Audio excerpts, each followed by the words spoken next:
Here we go. From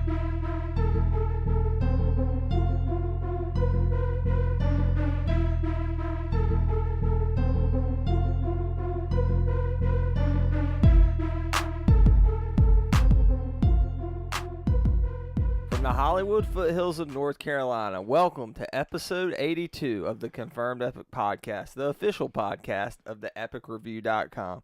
I, of course, am one of your hosts, the real Brad Bell. And joining me today is not just a partner, but a friend. The one, the only, making his epic return to the Confirmed Epic Podcast, Jerry Reed, also known as Barbecue 17. Hey, everybody. Hey, Brad. It's good to be back. It's been a while. It has been quite a while. Spider-Man Homecoming? Oh, wow. That was like July. Yeah, that was the last time I was on. Tell them where we're podcasting from and kind of the significance of this to the Confirmed Epic Podcast. Well, we're podcasting from my secret lair deep within Barbecue 17's action figure His red room. compound. Yeah. No, we are broadcasting in my my study at my home. And this is where we did our very first episode of the Confirmed Epic Podcast back in January of 2013. Yeah. And the movie we covered was Bullet to the Head, starring Sylvester Stallone and Jason Momoa. And what was the name of the character that Sly Stallone played in that movie? Well, you reminded me the other night, Brad. It's Jimmy Bobo. I just was feeling nostalgic this week, so I went back and listened to that first episode. And it's really rough around the edges, but there's still some good conversation and discussion in there. And the name Jimmy Bobo was the text I sent Jerry. Does this ring a bell? And he's like, no, it doesn't ring a bell. I thought it was someone maybe I should know. Like, who's Jimmy Bobo? I'm trying to. Oh, man. But that was a classic episode. You can find it out there if you look hard enough. Go to theepicreview.com. Go to the Confirmed Epic Podcast section. But I think the purpose of doing this podcast, not just here, but having Jerry on the podcast, and Andrew's busy today, couldn't join us. Of course, we'd have him on the podcast too if it was possible, but he's working today. We're actually recording this early in the morning. Is this the earliest we've ever done a podcast? It's quite possibly, well, a little after 10. Unless you're including like after 12 a.m. Yeah. I mean, yeah, we've done late It's podcasts. definitely early morning for us. I mean, Yeah. for recording, getting everybody together. But, you know, this week is about getting back to basics. I want the Confirmed Epic Podcast. Yeah, we want to do movie reviews. Yeah, we want to cover some new movie reviews.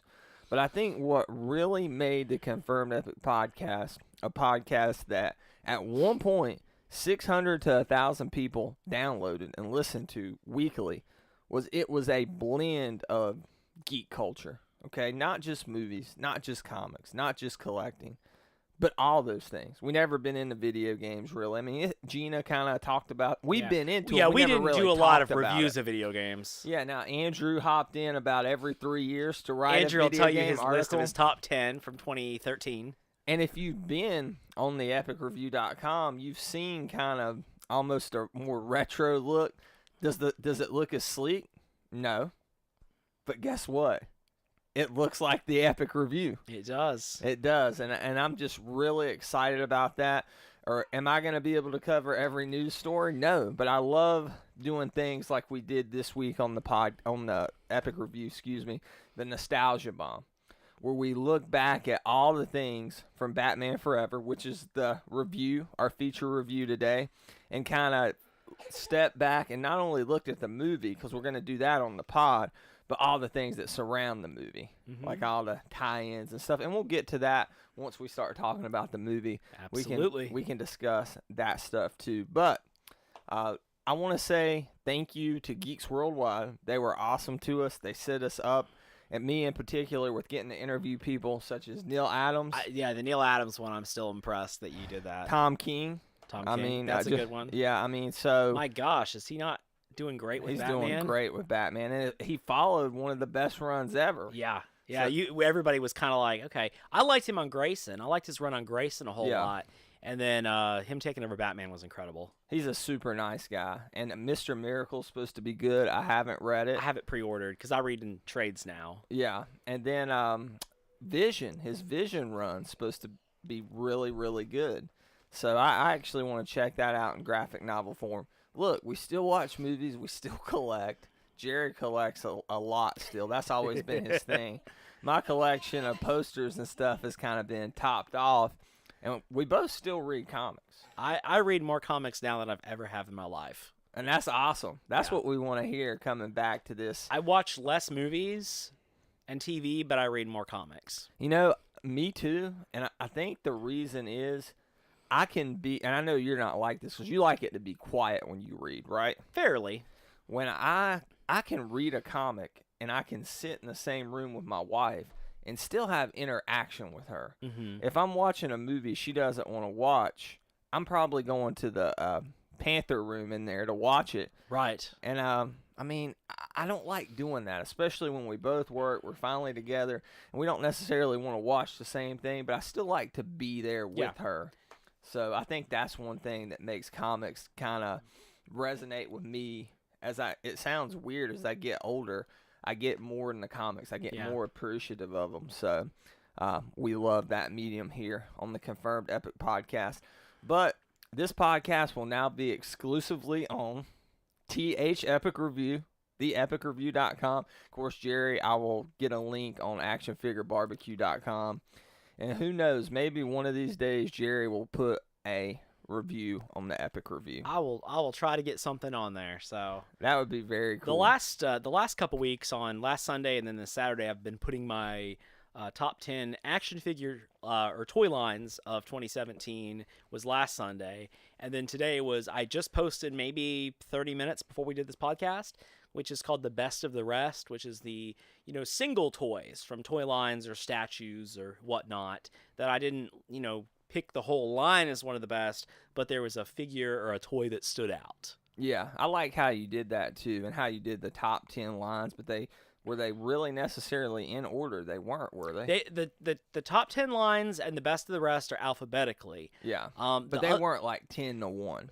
Right, they were they were alphabetically. So I kind of liked how you did that, because when you get the top 10 like movies of the year or action figures of the year, it can be tough. You're talking about the best of the best. Yeah. So now it's tough. I am going to be doing some lists. Some of the lines where I really collected, I was pretty complete on them. I'm going to be doing a 10 best of the line. So I know I'll be doing a 10 best Star Wars Black Series, a 10 best for the DC Universe 112 Collectives, and probably the DC Comics Multiverse by Mattel, because I picked up most of those figures. It's been a while since I've been to Barbecue's house. Used to come over here at least once a week, back when I lived a little closer. It's been a while. And when I walk in, he has his brand new, I guess it's not brand new now. It's brand new to me. Probably last spring.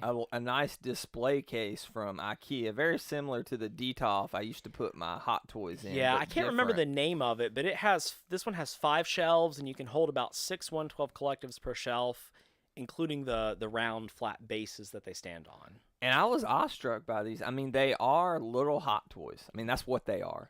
And I almost think and you would know more about this than me, but I still go to Toy News Eye every day. I go to the Fwoosh every day. I go to your website every day just to see if you put anything on there. And it seems like almost with the buzz in the collecting community that Mezco 112 has supplanted Hot Toys. And I know it may be a slightly different collector. I get that. Yeah. But, I remember when Hot Toys, when I was collecting big, when they were really, not when they were first starting, but when they were hitting their stride. Yeah.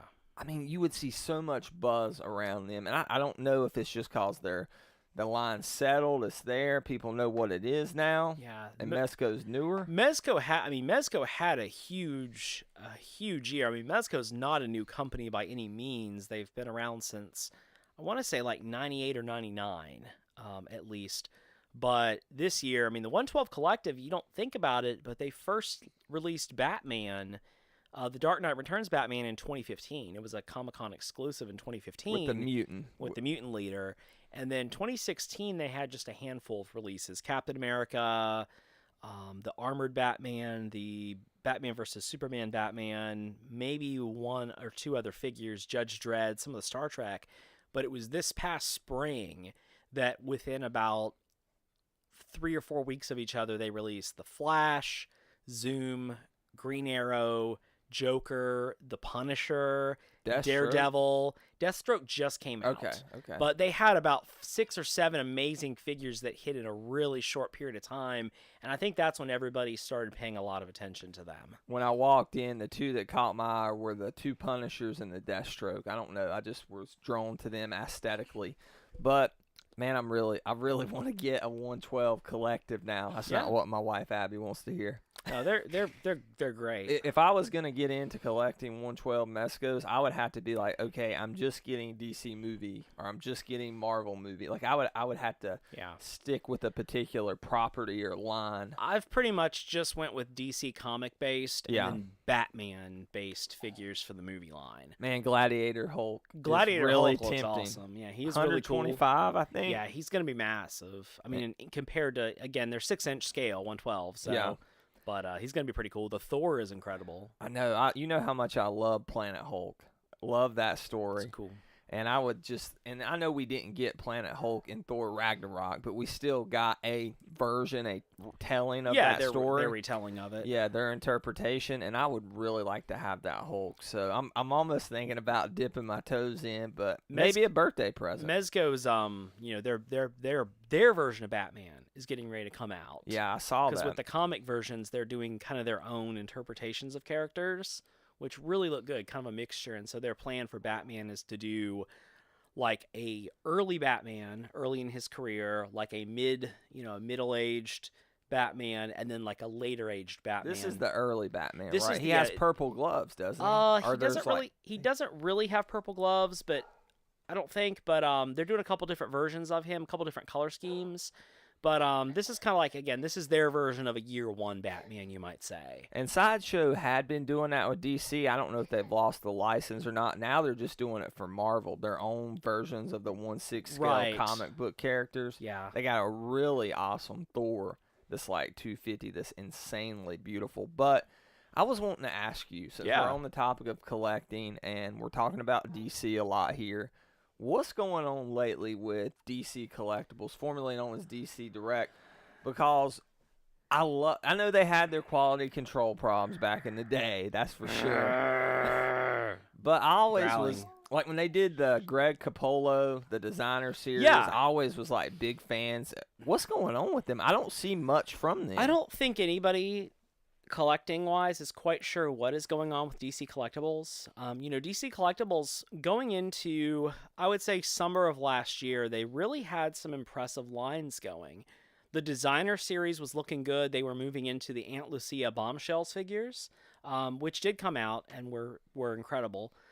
They were going into the Harley Quinn, the Amanda Connor Harley Quinn series. They were finishing up Arkham Knight. And they were going into the DC Icons, was really starting to hit a stride, which was kind of their... The Icons was the one that had the Flash with the Cosmic Treadmill, right? Flash with the Cosmic Treadmill, and they had some great accessories. And again, the scale was a little smaller, I think, than people originally thought. During that line, they upped the scale a little bit to make them more the size of Marvel Legends or something. But starting in last fall, they started canceling stuff pretty quickly. They canceled a lot of the Arkham Knight figures, which was understandable. The Arkham Knight figures did not sell as well as people thought. But plus that, it's been a while. It had been a year or two, but they canceled Poison Ivy. They canceled a couple other figures people were really excited about. But then going into this year, they canceled a bunch of the DC Icons figures. They canceled a Jim Ballant Catwoman. That was supposed to be their next big yes, line. They canceled Deadshot. They canceled Etrigan. Did you have any of these pre-ordered? I had all of them pre-ordered. Oh, Booster Gold and Blue Beetle. I mean, they had some great characters, and they started canceling them. And then going into this year, going into this fall, they canceled the Bombshells. So they only released 8, and they said they were canceling Supergirl, Zatanna, and Black Canary, and Bumblebee. Now there's some rumors that some of those may pop back up again. They've talked about a line called DC Essentials, which again is about the same 4 or 5 characters they always make. Batman, Superman, Wonder Woman. Harley Quinn, I'm guessing. Not a Harley Quinn yet. Really? But Flash, Deathstroke, and Nightwing that they say are going to come out starting this late spring, early summer. So they're not dead. It's not like Well, or do you think that's the path we're heading? Because here's my thinking behind this, based on what you told me. DC changed a lot over the past year and a half because they moved from New York to L.A. Right. They kind of reshuffled some things. That happened at Warner Brothers, too. I'm not talking about movie stuff here. We're talking about the comic and collecting side of things. Right. And I'm wondering if when they got to L.A., they kind of rethought, okay, do we need to scrap this? We definitely need to maybe evolve DC Collectibles. Yeah. If they're talking about evolving, I don't think that's the right term because they're really going back to mostly just doing statues, and that's about all of they have pre-ordered at the moment. Yeah, I saw the Black Lightning statue and stuff. I always liked those statues based on the CW show, but I really was a big fan of the Designer series. Yeah. And I don't know. I hate that's where they're at right now. One of the tough things, I mean, and you could argue this has even been going on for a little while, but DC Collectibles for a long time has, other than some very basic versions of characters, it's been since the New 52 that they've released anything that was current with what they're doing in the books. They've pretty much just stopped being current, and they sort of go with very, very basic releases. So I don't know. There's been some rumors too that Mattel, because Mattel is like a master license holder, that Mattel was kind of giving a lot of pushback because Icons was going to release their own version of Jessica Cruz Green Lantern, and Mattel said, no, we'll have a similar one at the same time. You can't do that. But the Mattel stuff's not bad. It just was never, well, I say it's never quite up to DC Collectibles, but then you'd get DC Collectibles and Talia al Ghul's arm would be broken. Yeah, but Mattel had a great run. DC Universe Classics is without a doubt my favorite DC line ever. I mean, the characters that they released, the number of figures, the four horsemen head sculpts, they're going back. Multiverse is getting better. I haven't received the new Clayface wave yet, but like Jessica Cruz, Green Lantern, Batwoman, Clayface even looks pretty good as well. So they're definitely improving things. So that's a little bit the state of collecting. We had the State of the Union this week, but I think the state of collecting from Barbecue 17 was a little better. 112 Collective looks a lot better, has a better future. Yeah, but it was just a little bit more affordable on the DC collectible side of things. That's all I'll say. But we're going to talk more collecting in this podcast for sure. But let's go ahead and get into our first segment, what we've been checking out this week. Jerry Reed, I'm going to get into what I've been checking out since gave the state of collecting. Go for it. And I've been checking out a couple things. Let's stay with DC. Let's stay with comics. I've had a lot of single issues pile up, so I'm going through these a series at a time. I read, probably 8-9 issues of Flash lately. And there's a good storyline going on in the Flash. It's called The Negative Flash. And it's not necessarily what you would think. He's a pessimist. He doesn't like anything. Yeah, well, you're maybe it is necessarily what you would think. Oh, okay. So basically what happened, mild spoiler here for The Flash if you're reading a graphic novel, which Jerry is. I'm not reading The Flash. I'm reading Justice League, but not Flash. So that they go into the 25th century. Eobard Thawne takes them there. Mm-hmm. When they're there, Iris West murders the Reverse Flash. The Reverse Flash. I almost said Zoom. Okay. Those differentiate depending on the incarnation of the Flash. But it's confusing. Whenever he is murdered, the negative Speed Force goes basically into Barry. He absorbs it. So he has the normal Speed Force. Then there's this idea of a negative Speed Force, and it's tearing him apart. Like when he uses his powers, it really exhausts him. And it's, to me, the best way to describe this is written by Joshua Williamson over at DC. This feels a lot like when Peter Parker got the symbiote. Oh, me. Okay. Like he's not too dark or edgy. Is the Flash dancing yet? There is a dancing number. No, I meant the comic, Jerry, not Spider-Man 3, one of our favorite movies of all time on this podcast.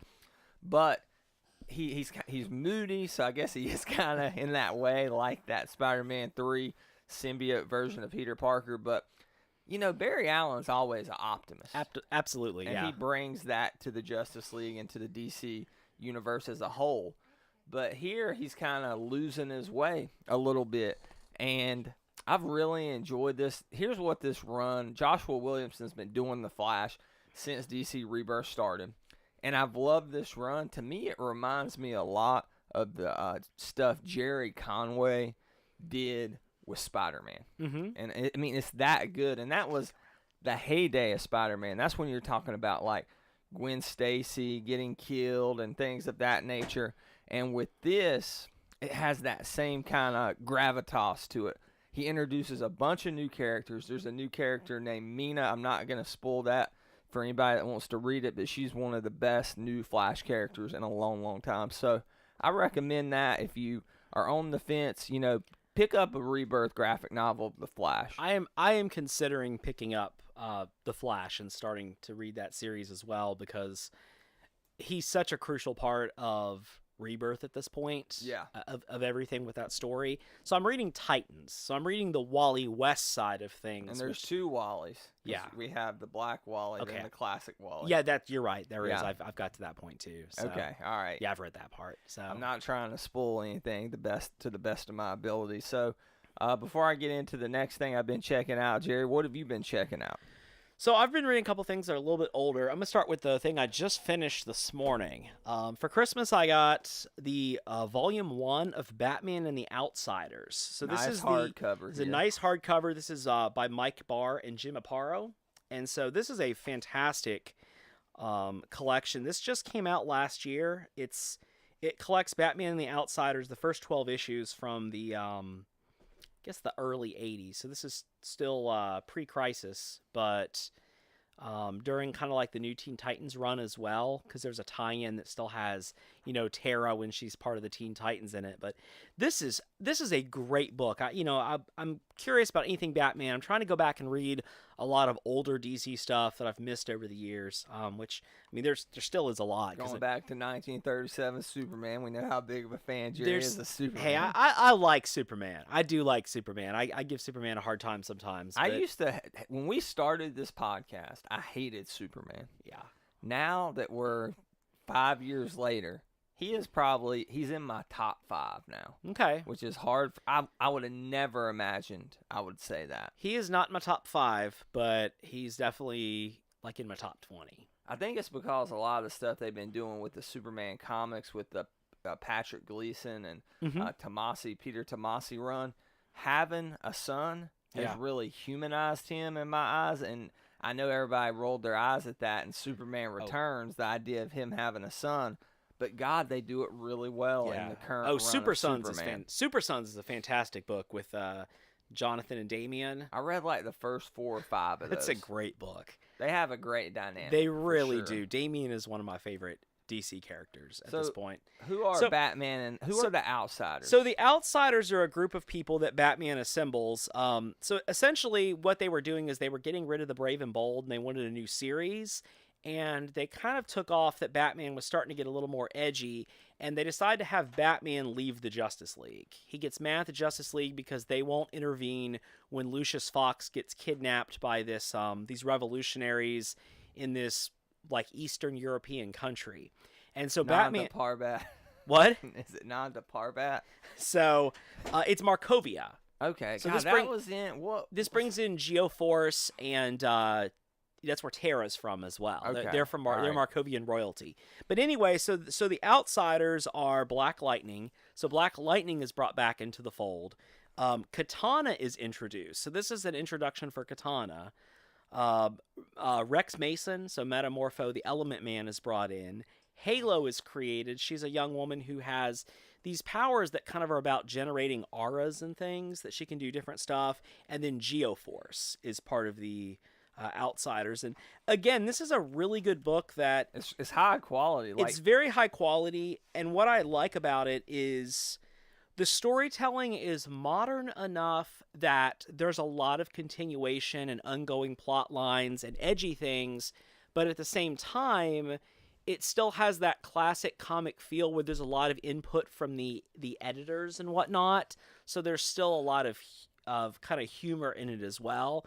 But really fantastic. The second volume comes out in February, and I've already got a copy pre-ordered because very good run. I had read a little bit of the modern Batman the Outsiders that was in maybe... What was that, early 2000s? 2006, 2007, maybe 2008.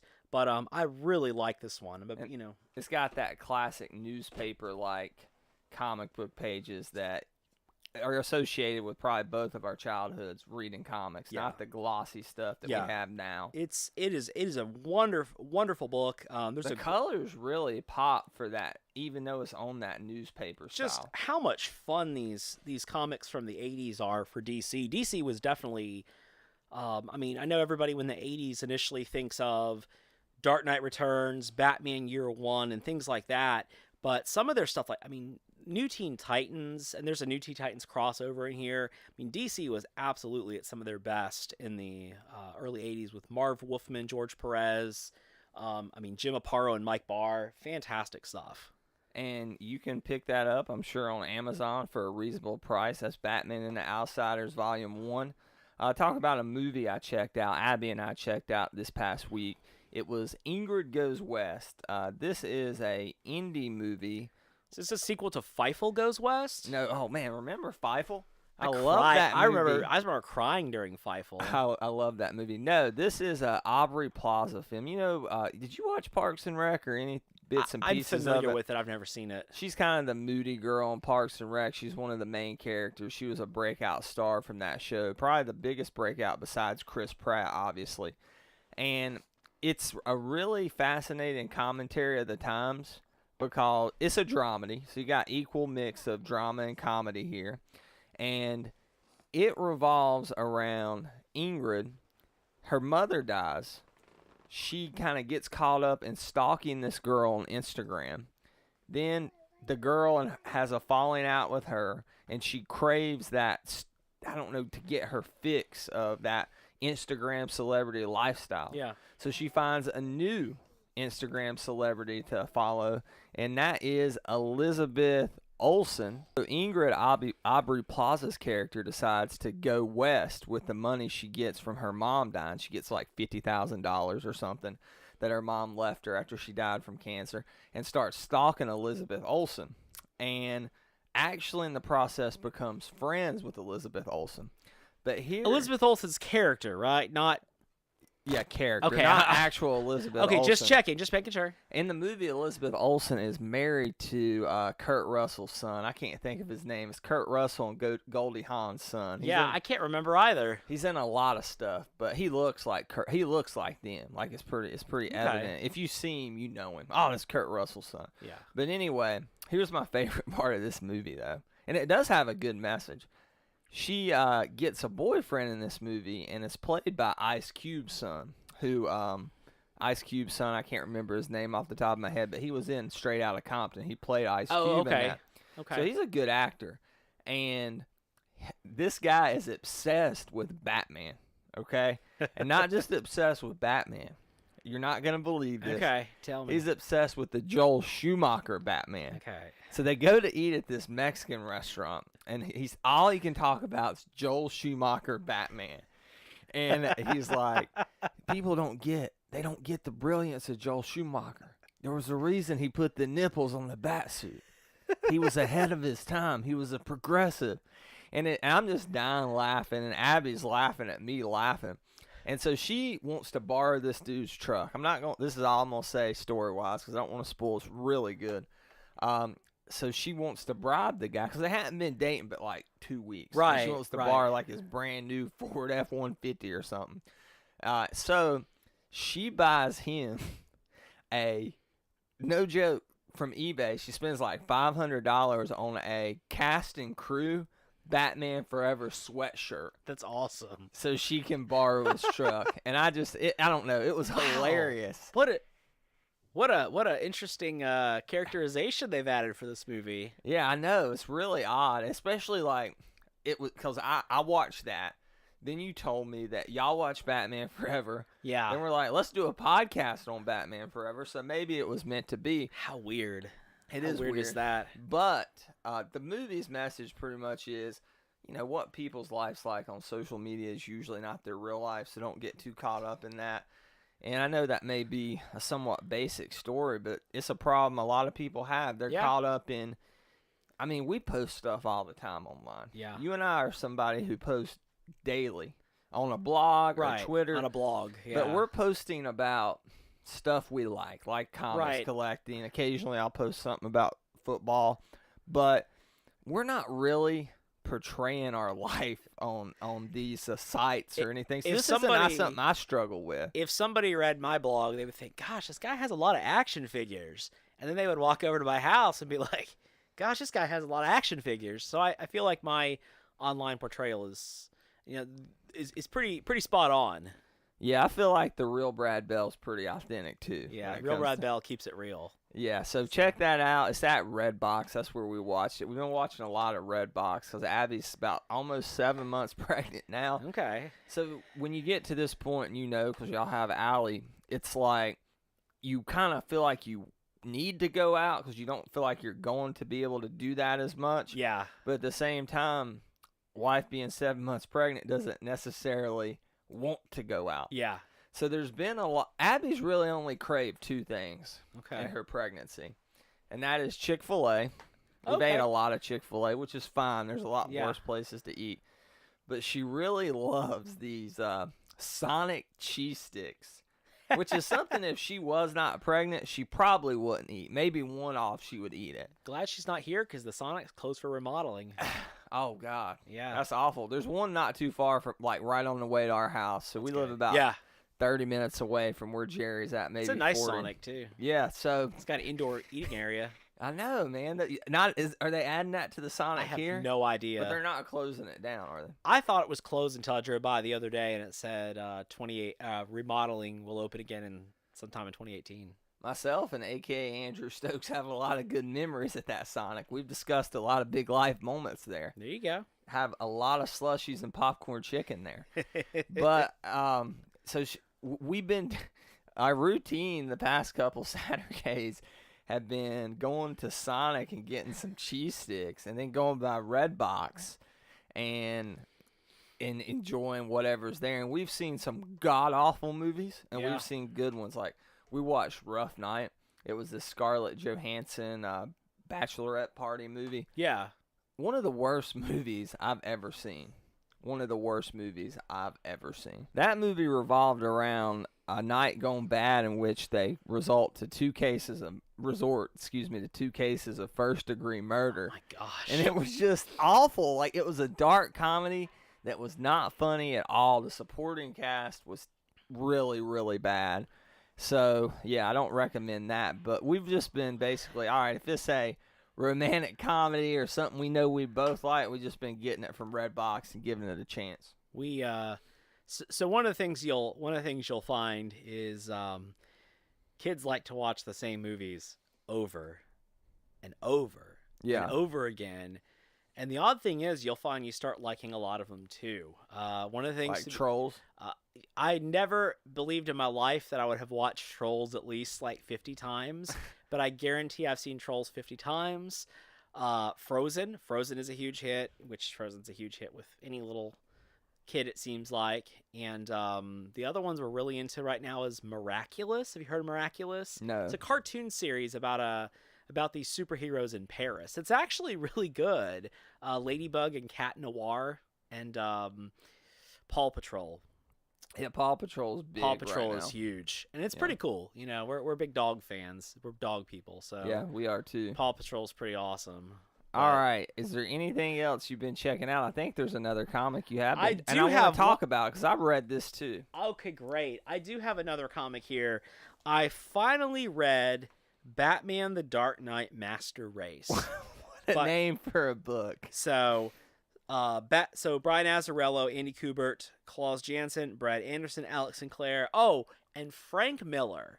Frank Miller is, I mean, obviously, if you're looking at someone's contributions to comics and to Batman specifically, Frank Miller has to be up there. Top 5 most significant Batman creators of all time for work on Batman Year One and Batman: The Dark Knight.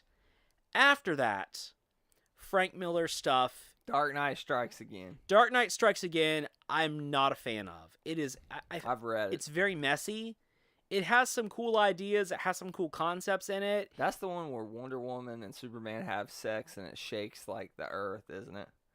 I'm pretty sure it is. I believe so, if I remember correctly. Yeah, because they have a kid. They have a child and in this is the one. kid in this one. That, Yeah. 'cause that's where they conceived her. But Dark Knight Strikes Again is more just, it's not great. It's certainly not a good follow-up. I mean, it's a follow-up to The Dark Knight Returns. Which is one of the In greatest year one, runs it's ever. not as good. I know there's Batman meets Spawn, and that's just whatever. I mean, it's okay. It's, It's like Batman versus aliens. yeah, it's just one of those kind of things. The other one that pops up is The Last Crusade. Have you read The Last Crusade? I don't think I have. Okay, so it's pretty short. It's kind of like, Frank Miller? yeah, it's pretty short. The other one that comes up, and I read it again recently before I read this, is All-Star Batman and Robin. I've read that. All-Star Batman and Robin I'm the GD Batman. has amazing art. Some of my favorite depictions, honestly, I know it sounds crazy, one of my favorite artistic depictions of Batman is the All-Star Batman. I love the look of the character. There's in that one iconic cover of Batman and Robin swinging in, Yeah. and it's just like, you know what that is as soon as you see it. Jim Lee, All-Star Batman. And the plot is insane.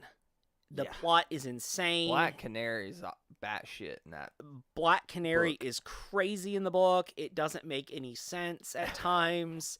Can you imagine if that was somebody's like first Oh comic my book? gosh, if you read Batman All-Star and you thought this was what's going on. I mean, now I do like the part where Batman, to piss off Green Lantern, he paints a room yellow and shows up drinking lemonade to like take down the Green Lantern, which is pretty funny. But overall, it's just it's crazy. I mean, it's so bizarre.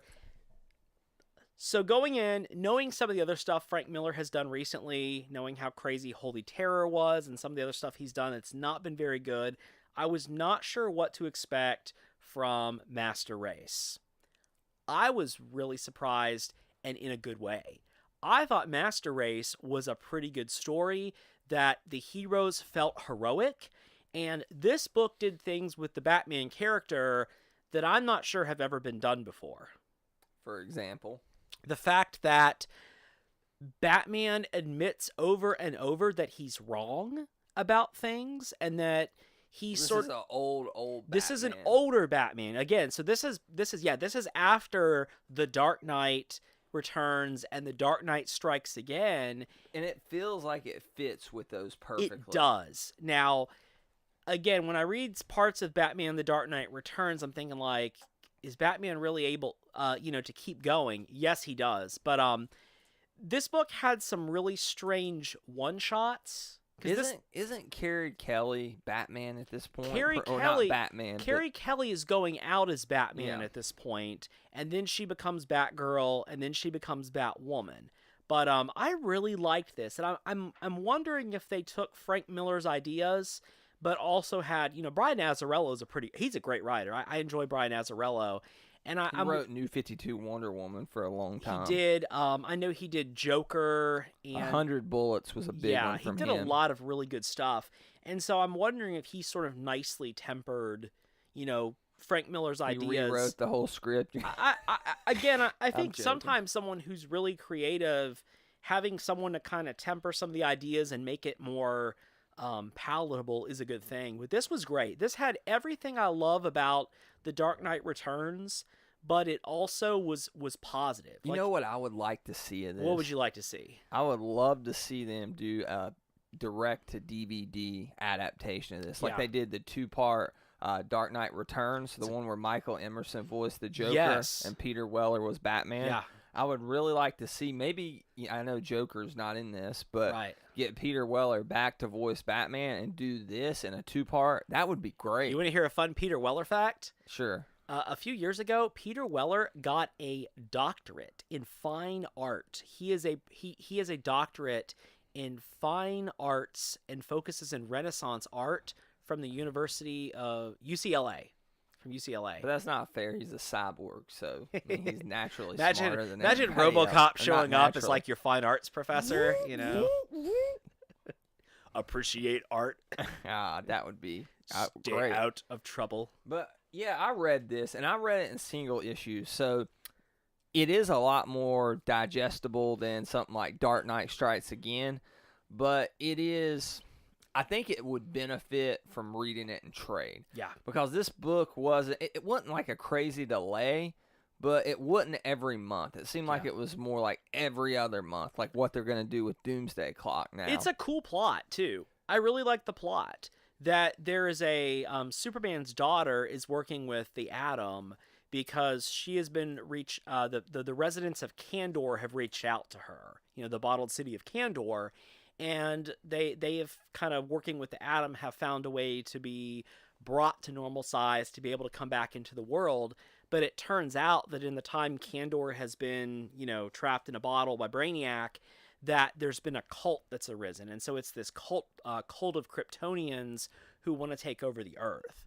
And so it is a great story. And I like the fact that, like, again, the heroes are coming together and they're being heroic and they're sort of mending, they're mending these divisions that have happened in the past. There's some great stuff with Batman and Superman kind of reflecting on what their relationship has always been. That was awesome. There's some great musings on, like, Batman as an older man, like looking back on what he would have done differently and how he was wrong at times. And Barbara's the commissioner at this point, right? No, it's Yandel. Okay, It's Yandel. Barbara's the commissioner in Batman Beyond.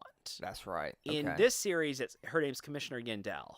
It's been a while since I read it, but one of the things that I remember really enjoying about this book was the stuff with Superman and Wonder Woman's daughter really struggling with her identity. Because she comes from probably the two most powerful bloodlines in all of DC Comics, arguably.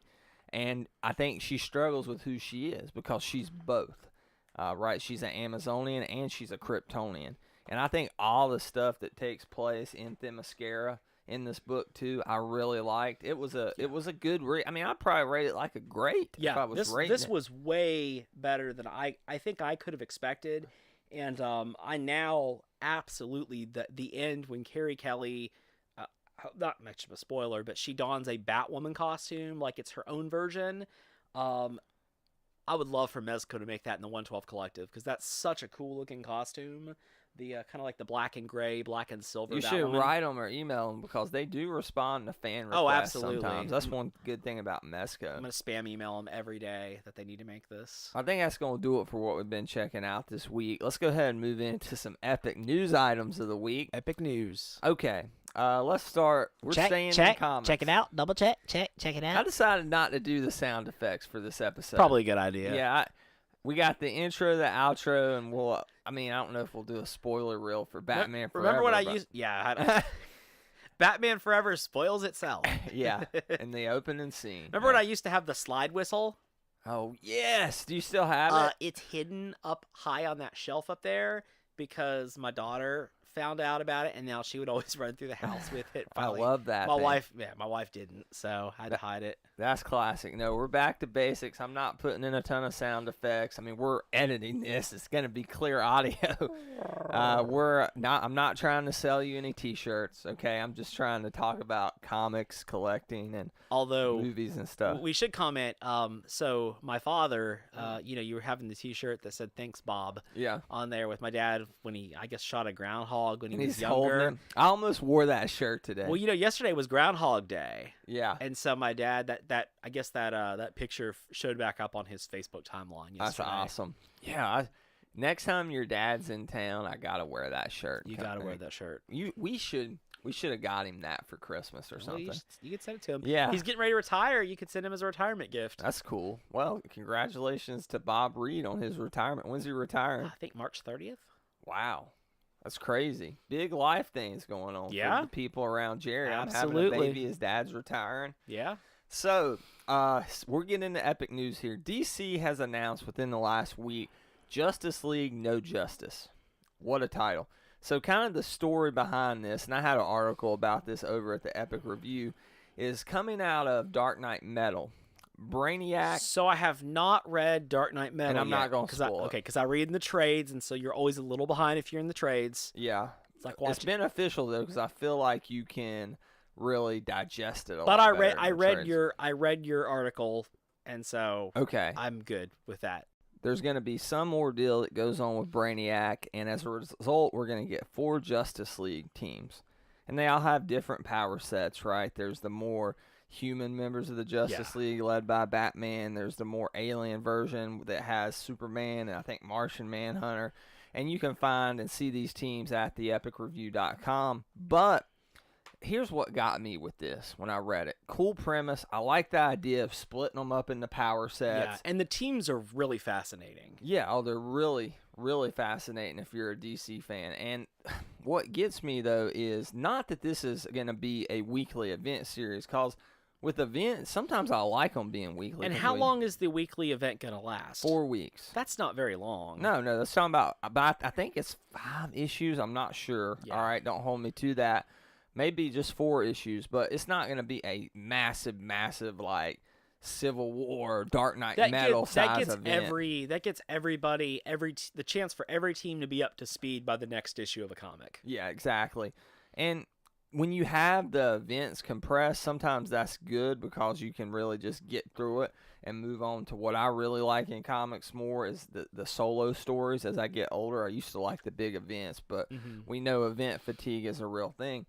But here's what gets me. We have research and numbers and facts. Yeah, after Justice League No Justice, there's going to be 4 Justice League books, man.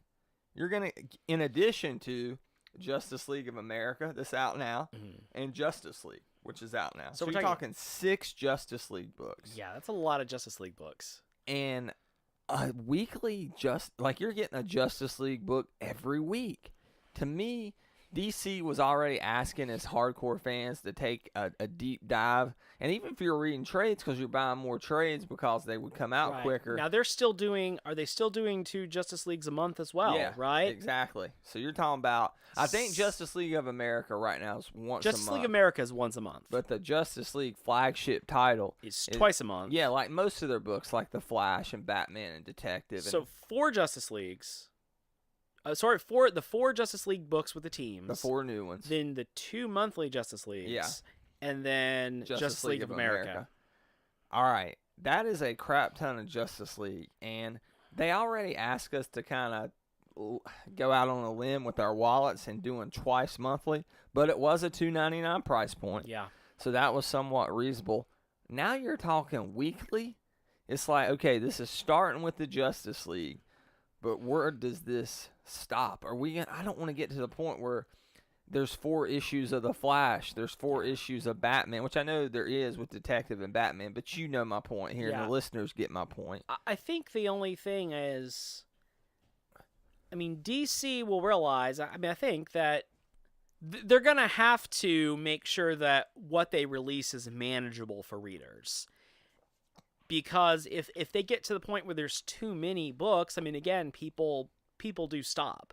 And I think over the past couple of years, we've seen DC drop certain titles when they've added titles. That's kind of been the pattern. Now, but what they replace it with is like big books, which is smart for them because it means they'll sell.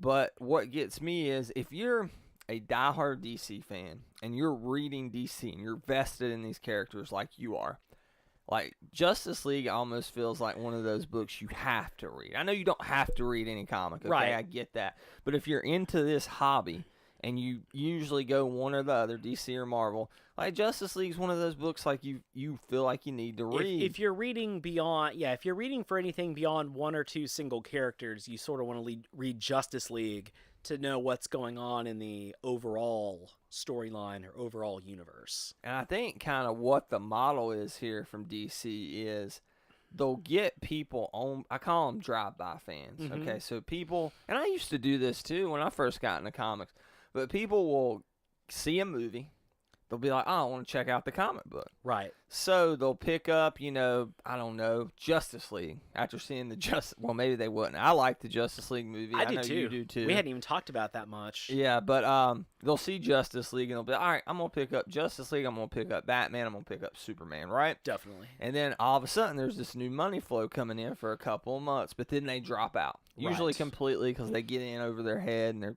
having too many titles to try to absorb. Or lose interest, that too.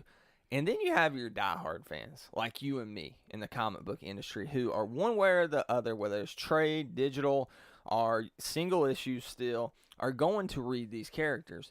And I feel like they're asking us to pick, because they know we will buy these things, to pick up the slack for them, for these drive-by fans. And to me, I think you should focus on your diehards and rewarding them with quality stories, which I think for Rebirth, DC has done for the most part. I cannot say, and again, so, I haven't hit Rebirth yet. I just finished...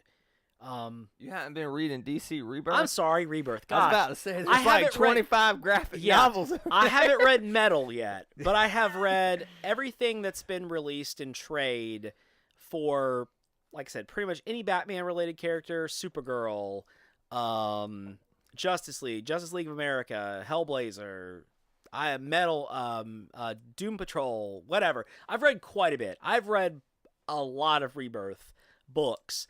And that sentence just got away from me. Well, I'm not sure where I was going with it. I want to fill in here because I had fill a thought. in here because you might have a thought. This same thing happened not too long ago. At the end of 2016, there was Justice League versus Suicide Squad, which started when the Suicide Squad movie came out, or not too long after that. And that was a good crossover. Yeah. Out of that book, I love the stuff with Killer Frostin', that story. But then out of that book, they launched Justice League of America. It's like, okay, I get it. You know, you usually have 2 Justice League books. I prefer JLA to...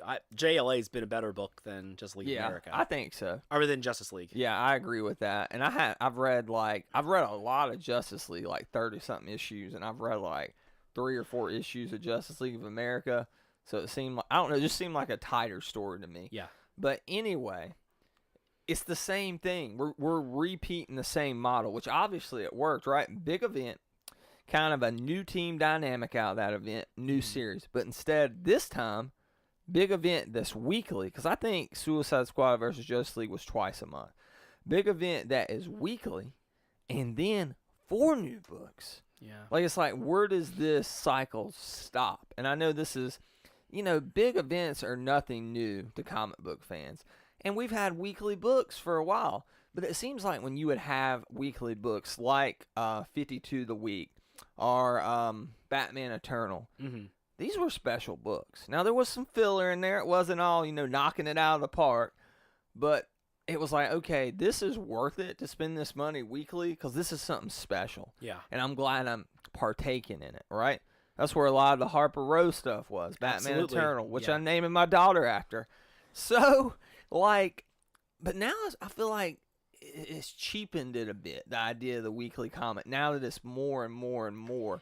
Am I crazy on this? I mean, I definitely agree with you that weekly comics do become difficult. I have 2 thoughts on it. One, I'm wondering if it helps because more people are reading trade paperbacks than ever. Oh, yeah. So the presence of these weekly books means storylines can get out faster, trade paperbacks can get out faster because you're completing stories quicker. That could be number one. You have people who are engaged in the trade paperbacks more quickly engaged in the overall story. Number 2, it keeps that traffic to the comic book store flowing, which again, a lot of people are reading trade paperbacks and less people are buying weekly comics. And when it comes to digital, people tend to binge digital comics. Yes. And that helps them do that as well. For being a trade person, to be honest, these kind of things don't affect me because when the trade comes out, everything's collected, and I don't usually notice a difference. I mean, Batman Eternal was 3 large volumes, but it was were all good. The same price. Yeah, much. It was good. It was still great. Batman and Robin Eternal was pretty good as well. Yeah. I mean, it's not... I do think with the weekly books, it's inevitable that you're going to have filler. Yeah. But that happens in monthly comics anyway. I don't know what it is, too, and I mentioned this earlier in the pod, as I get older, like I have stacks of comics I'm catching up on. And usually the first thing I would go to would be Doomsday Clock, which I have. Which I haven't read yet. It's not out yet. I'm not going to spoil. Or I would read the rest of Metal, okay? Mm-hmm. But no, instead I chose to read the individual issues of The Flash. Yeah. Because for some reason, as I get older, those resonate more with me, like the character moments, than do the big, like, blockbuster moments that I still love those moments, but I don't know. I just prefer, like, single issues. And, like, I don't like team books as much as I used to either. I like more individual character books. See, now, lately, I have really been into the team books. Detective Comics. Detective Comics. I like Detective Comics right now better than... You like it better than King's Batman? I like it better than King's Batman because the roster of characters makes it so fascinating. Going back to talking about Batman and the Outsiders, I think that's one of the things that makes it fascinating is it's a very diverse roster of not the most powerful characters. The same with Justice League of America. You got Lobo in there. Yeah, Lobo. I mean, the Ray. You know, you have a good mixture of these classic Killer characters. Frost still on there? The last I have read, Killer Frost is still on there. Definitely. She's so awesome. Yeah, in those definitely one of books. my favorite characters, and I really like the how Rebirth has kind of revamped the character a little bit and done some new stuff. But I love these team books that, again, that not every character is a powerhouse, that there's a nice mixture. See Superman just coming in, like beating the shit out of somebody to a pulp. Even in the Superman books, even in action books, you don't see that as much anymore. But I mean, you know, with Justice League, every character... Now, again, Justice League has done a good job of mixing in some more, I would say, rookie characters. Not that the new Green Lanterns are not powerful. So Cyborg. Yeah, Cyborg. But I mean, again... Would you call Cyborg a rookie character? I'm He's not- been on the Justice League since New 52 started. I'm not necessarily going to say he's a rookie character, but... He's not the core either. He's definitely not. I mean, he's been the core for a while now. I think with bringing in new characters at this point, it kind of cements Cyborg as not a rookie character. But I'm talking more like Jessica Cruz and Simon Baz Green Lanterns. Man, they're awesome. They're awesome, but they're not fully established, and so that makes things a little more interesting to have these characters that are newer mixed up alongside Flash and Green Lantern. You know, or not Green Lantern, Flash. Cyborg, Batman, Wonder Woman, Superman, Aquaman. Let's stick with DC. DC's been killing it with the news this week. That's why there was a lot of stuff about them on the Epic Review. But when it comes to comics in general, for the first time since we've started this podcast in 2013, DC's kicking Marvel's butt. Yeah. Like, Marvel is struggling. They're trying to find a balance between those progressive new characters and their classic characters, and they can't seem to do it. And I think we're about to see, they just relaunched with Marvel Legacy. I think we're going to see another one that brings the fan four back. But we can talk about that another day. But one of the greatest Marvel writers of all time, the only person, I think he even has written more issues of Spider-Man, when you talk about the Ultimate Spider-Man, than even Stan Lee. Right. Is... You see the text home from my wife, Abby, is, "What is thy bidding, my master?" from Empire Strikes Back. But it was a big blockbuster deal when Bendis went from Marvel to DC. He had been almost 2 decades with Marvel. He is the guy there. That is huge. And so when he's super nice. Met him at HeroCon. Couldn't be a nicer guy. I think it was HeroCon 08 or 09. But anyway, the announcement came out. And people have been speculating, what's he going to write? That he is going to do in May, starting in May, I think, a 6-issue miniseries of Superman. Yeah. That will then lead into him taking over Action Comics and Superman. The miniseries is going to be Man of Steel is the name of it, I think. Which is not the first time we've had a Man of Steel. Snyder had that too. It's an original name. Yeah, but... and a lot of people were worried they were going to retcon a lot of the Jonathan Kent stuff, and he's already said, no, I'm not going to do that. Okay, I'm taking where the character is at now, and I'm going forward with that. So as somebody who reads Action and Superman, and I love Bendis, I mean, I'm looking forward to this, but I'm also wondering, is this character the best fit for him? And, of course, he could be doing a lot more. I mean, Action and Superman, that's 4 books a month. Yeah. That's a lot right there, and he's writing a miniseries. To me, the best thing about Bendis, his ability to take B characters and make them feel like A characters, and C characters and make them feel like B characters. For example, Hawkeye. In his new Avengers and Avengers stuff, like Avengers Disassembled, he made Hawkeye very relevant. Okay? He killed him off, I think, but he made him relevant by doing that. But somebody like the Sentry or Spider-Woman in New Avengers, when I started reading that, I didn't know who the Sentry was. I mean, I went back and read the miniseries by Paul Jenkins, which was awesome. We had him on a podcast one time way back in the day. But I love those characters, and he took characters that I usually wouldn't care about and made me care about them. Let's use this example. Cap and Iron Man couldn't be any more popular than they are now. But before he took them on in New Avengers, Cap and Iron Man weren't selling. Yeah. He put them on the level of Wolverine and Spider-Man in Marvel. So I would like to see him do a team book. I really wanted him to do a Justice League book, going back to that, and maybe throw in like Simon Cruz and Jessica Cruz and Simon Baz. Yeah. So I could see him. Those characters are great, but I could see him even elevating those characters more, and that may end up happening. My hope here is like he really brings the supporting cast of Superman to the forefront. Okay, not that Superman shouldn't be the main part of the book, but he was great in Ultimate Spider-Man. He really made Gwen Stacy relevant again. His Aunt May was incredibly well written. Usually in Spider-Man, I'm like, oh God, Aunt May, but no, his take on her was always felt fresh to me. So I'm hoping he can do that with like Jimmy Olsen, Lex Luthor, characters like this. Look, you're a DC fan first and foremost. What do you think about Bendis going to DC, Marvel to DC first of all, because I hadn't talked with you about this. Yeah. And him taking on Superman first. I mean, the fact that DC was able to acquire someone of that level of talent and that level of acclaim at Marvel, who, I mean, you probably feel he could do whatever he wanted to at Marvel. Odds are he's getting the chance to do whatever he wants to at DC. So it's really fascinating. I mean, I'm sure he got to pick. There was a rumor he was going to do a Plastic Man title. Yeah. Again, I would love to see him do whatever he wants to do. So Superman, whatever.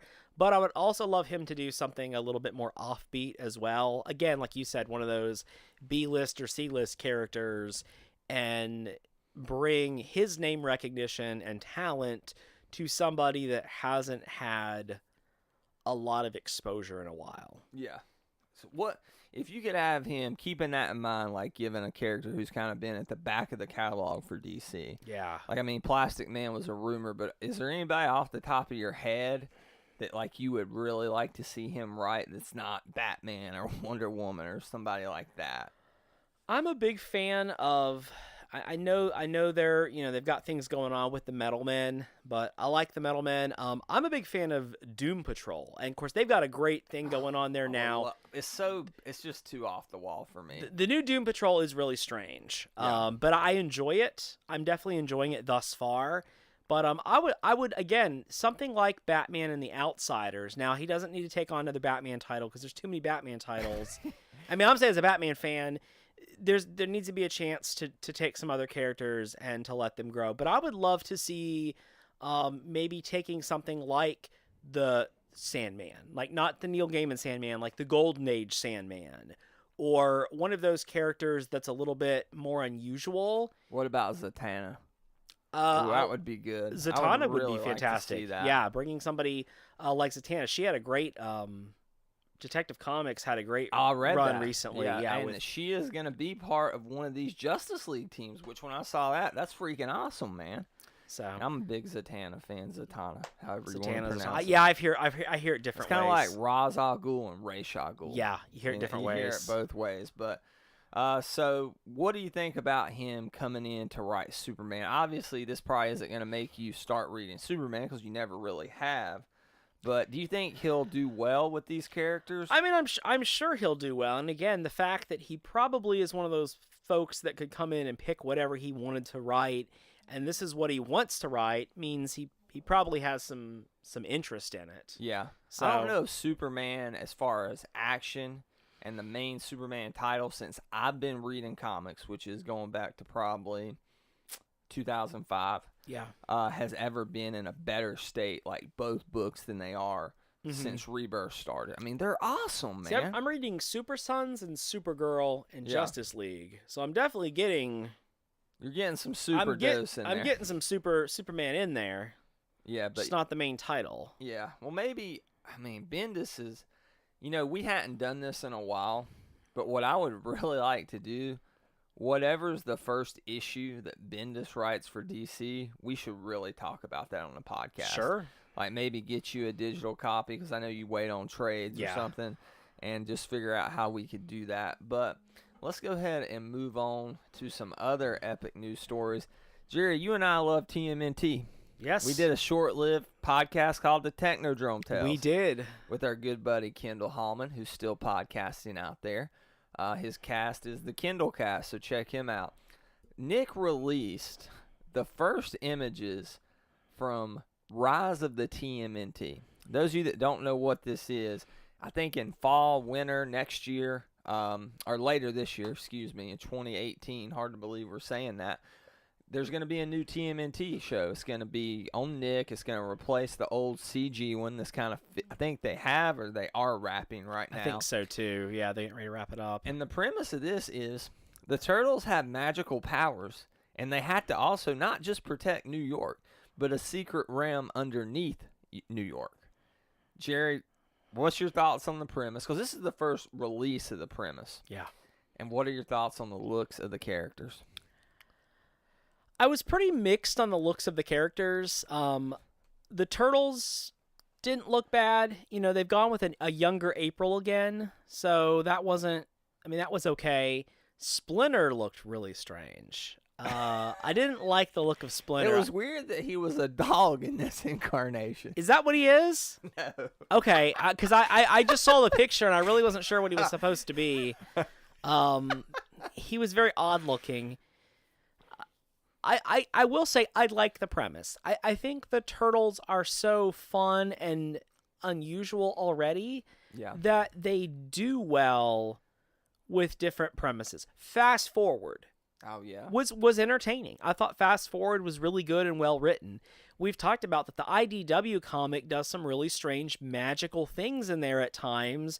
But they always come back to keeping them grounded. Well, they do, but they still bring in some things that if you told me that they were going to do that, I would think that's not going to work, and then lo and behold, it works. So I'm definitely not going to write off the premise. I like the idea of being able to bring in some unusual elements.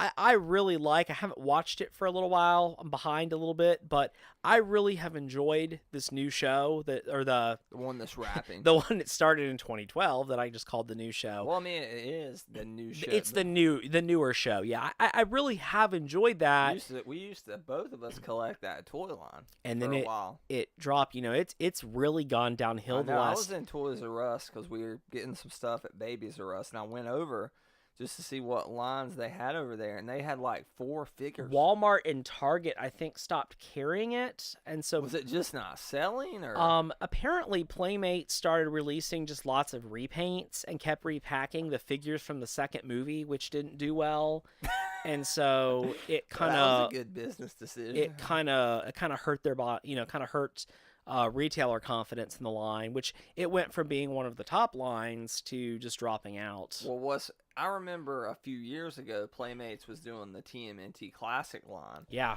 And you had the movie repaints. You had the original 1987 cartoon. And they had Bebop and Rocksteady. Yeah. And I thought that line was awesome. I know you have those. Yeah. And that line, Bebop and Rocksteady, nothing else. Yeah. We never got Crane. We never got Shredder. Never got April. I mean, come on. Never got a foot soldier. Playmates really make strange decisions. I don't know that they know how to focus on collectors for a while. It's been a number of years. It felt like they were getting it right with that, though. Yeah, and then it dropped. I mean, it really dropped. Again, I remember when, I'm going to say it's probably like 2014 or something, but you started noticing like the line was missing paint applications. Like characters would have stuff not painted, and the Classics line. No, the regular Turtles line. Yeah. But it really started dropping. When it first came out, it was good. It was those incredible. First 4 original those and Turtles. It stayed really impressive for quite a while. Oh man, that San Diego Comic-Con Shredder was cool. The one that was metallic. Now NECA has put out some cool Turtle stuff, and I'm waiting. Their Raphael is supposed to ship this month. The trench coat, the quarter scale Raphael. We can look for a review of that on ActionFigureBarbecue.com. Oh, absolutely. It's a toy I've been waiting for since 1990. I want the ooze canister. Casey Jones mask. They showed the box samples the other day too. Yeah, get That's that cool. and a Jose Canseco bat, and you'll be ready to go. Did you actually pay money for that? How do we get from Brian Michael Bendis? Oh yeah, we were talking about the new cartoon. All right, let's get back to the cartoon. What do you here. think about it? All right, so I wrote up a little small opinion piece at the Epic Review that you can go read at thepicreview.com. My initial reaction was, this looks freaking terrible. Like, first of all, Raph is 3 times bigger than the rest of the turtles. He looks more like the Michael Bay They've turtles. been moving in that direction with Raphael. He's roided up. He was bigger. He was bigger in the new series. He was definitely not by much. Not by much, but he was noticeably larger with the cracked shell. The movie made him a bit more muscular too, and a little bigger. So they've been moving in that direction. It's not a new thing. Okay, so the turtles, I don't want them to have a uniform look, so I like to be able to differentiate between them, like with the markings and stuff and Right. the height and stuff. But man, it was a big differentiation between all 4 It is a turtles. big They didn't difference. even look like brothers Yeah. to me. It looks crazy, but my take on this was, after I calmed down and actually, caught my breath at work on Did my some lunch yoga. break when I saw this, I went outside and started doing flips in the parking lot, to calm myself down, like Master Splinter had That's what I was thinking. Raphael do when he lost his temper. I was like, well, the Turtles has been around since 1987. And, well, before that with the comic. And we've seen so many incarnations. You had, the dark and gritty from the IDW the original IDW. You had the first season, which was somewhat Mirage Studios. Mirage. Sorry, Yeah, that that's was okay. the Eastman and Laird Yeah. studio. And then you had the 87 cartoon, which was somewhat gritty in the first season. Then we got very cartoonish. Then the 03 series. Anyway, you have your pick of the litter of turtles. Next okay? mutation. If you really want to go there, you can. So it's like, what were they going to do again? Basic New York City, rinse, repeat. This last show did that too well. I think they needed to go in a different direction. So if it keeps the property fresh, if it keeps it in the zeitgeist, then I'm all for it. I mean, I really am. I may not like it. I'm going to watch the first episode or so just to see what it is. Well, if you add in magical characters and whatnot, I mean, you can even expand the craziness of what is acceptable in a Ninja Turtles. Can we get Orko in there? Oh, man. What if they had a Ninja Turtles Masters Universe crossover? That would be very cool. I dig it, man. All right. I dig it. So let's end Epic News with how we kind of started the podcast. So Marvel Legends Infinity War action figures have been spotted in the wild. I think Australia, Canada. too. Oh, okay. Yeah. Australia and Canada. I don't know if there's been any sightings in the U.S. Not that I know of yet. So Thanos is the Build-A-Figure for Yep. this line. And, of course, just like all Marvel Legends, they're mixing comic book characters and movie characters. First of all, what's your initial thoughts on this line? Second of all, is this the line you're going to collect? My Marvel Legends collection, I think last year I bought most of the Guardians of the Galaxy figures. Like You just bought hella. I did just buy a couple because Walgreens is currently running a sale on them for like $12.99 if you have your Walgreens card. So I did go and buy Hela and. Did they have any more hellas? No, it was the last Wow. one. They have some Lokis though, but I bought Hela. I bought the Netflix Elektra. Bought Jessica Jones, and I bought Black Panther, from the new movie. Yeah, so That's already on sale? well, I mean, Walgreens just put all of their Marvel Legends on sale regardless. Yeah. So that was a pretty good deal. But again, there weren't many figures in this line that I was super excited about. Now, there are other Marvel Legends lines that they've announced the last couple days that I want to pick up, a couple figures. I really want Spider-Man Noir. He looks awesome. Yeah. Spider-Man Noir Yeah, I've figure that seen they've that just one. shown. But I saw them. I mean, they look good. Marvel Legends is doing a great mixture of characters, and I wish Mattel was going as crazy and deep with the DC property as Marvel as Hasbro's going with the Marvel property. It would take a lot for me to get back in picking up a 6-inch collecting line like that, like a retail line. Yeah. But if they came out and they were on par with that first Avengers movie, Yeah. Marvel Legends. Remember where they had the stands? Oh, they are way on par. Have you seen the Guardians in person? Well, no, I've seen the Guardians. Yeah. But like, and I've seen your figures and I've seen your reviews and stuff. But remember that Hawkeye? Yeah. God, that thing was incredible. Yeah. And I mean, some of them were better than Oh, others. now they've but- got. I mean, the Black Panther over there has an alternate head. Yeah. It's got unmasked and masked head. They've started using facial printing. I don't know if you know what facial printing is. It's instead of painted, it's actually printed on.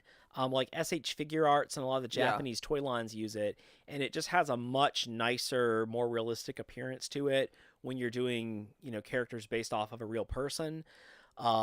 He's got alternate hands, so he's got fists, and then he's got claws open. So they're rocking it right now. What I really want from this line is like Thanos' minions. Like Proxima Midnight's already been shown. Yeah. The Ebony Maw Hatton, but all these people that are Thanos' top generals and stuff. And almost kind of like Steppenwolf is the dark side, Yeah, right? I'm sure we'll get more. I mean, this is just the first stuff we're seeing. I expect a blitz with this movie soon. Yeah, So Toy Fair is going to be crazy. Now, what's when's weird? Toy Fair this year? It's coming up. in It's coming February, up. ain't it? I don't remember the exact weekend, but it's coming up soon. I love New York Toy Fair, even if I don't get anything from We eventually what comes out of it. I just finished watching The Toys That Made Us. Yeah, Netflix original documentary series. Was Yeah. it any good or was it stuff you already knew? No, it's really good. There's a lot of stuff in there I knew, and there's a lot of stuff that I didn't know.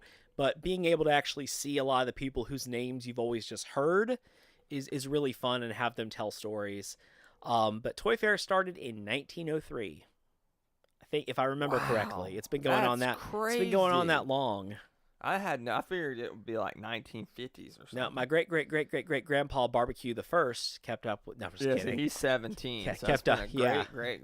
Nah, but kept up with Toy Fair back then. you don't have any coverage of Toy Fair? I'll definitely put stuff up there. I'm most excited to see 112 Collective, Star Wars: The Black Series, and actually the Nano Metal Figs line from Jada Toys. There's this little dollar, DC and Marvel and little metal guys, but my gosh, I love them. So Okay, it wouldn't be the Confirmed Epic podcast if we didn't mention something about Nolan Batman. So, this was a sad story, but Heath Ledger's sister actually talked to the press this week, and I don't know how this came about, Yeah. but she said that it was always Heath's plan, and there was a plan in place for him to return as the Joker, yeah, and obviously that didn't happen because he had the tragic accidental overdose. Everybody knows this, but I'd read stuff about this. I know at least in The Dark Knight Rises there was supposed to be a scene where Bane goes into the prison and he's there, yeah. and when he lets all the inmates out, he just leaves him in there. It's like, this is how crazy this Yeah. guy is. But I just wonder how much that third movie, how different it would have been if Heath Ledger's Joker could have continued, Or would it into have been the final movie? Even, who knows? Yeah. Yeah, Yeah, I don't know. I don't know either. Maybe there would have been that story and then maybe one more Joker story. Yeah. I mean, unfortunately, that's something we'll never know. That's something that only Christopher Nolan probably knows. So watching Batman Forever, which we're getting ready to talk about in Oh, depth. man, yeah. My wife and I were having a conversation. What Batman villain would you most have wanted to see Christopher Nolan tackle? The Riddler. That's my choice too. Just because it fits his type of villain so well. It's grounded. He's such a methodical villain. He's such a smart villain. And Nolan's just such a smart, intelligent director. I think what he could have done with that character if he was cast well, which he would have been because Nolan casted all these roles well. Right. I mean, I really, really thought we would get that. Now, my second choice, and I always wanted this, we'll never get this, I wanted to see Philip Seymour Hoffman play the Penguin. Oh yeah, that would have been great. That would have I know there was a perfect. lot of stuff people talking about that. That Yeah, would have been fantastic. So you said the Riddler, I did as well. Who would you have cast as the Riddler? It was rumored that it was going to be like Johnny Depp or Jude Law for a while. I loved the idea of Edward Norton as the Riddler. I could see that. Because I think Edward Norton and a lot of stuff he's been in, I mean, he comes off as you could conceivably believe that he's the smartest man in the room, and that's what the Riddler has to be.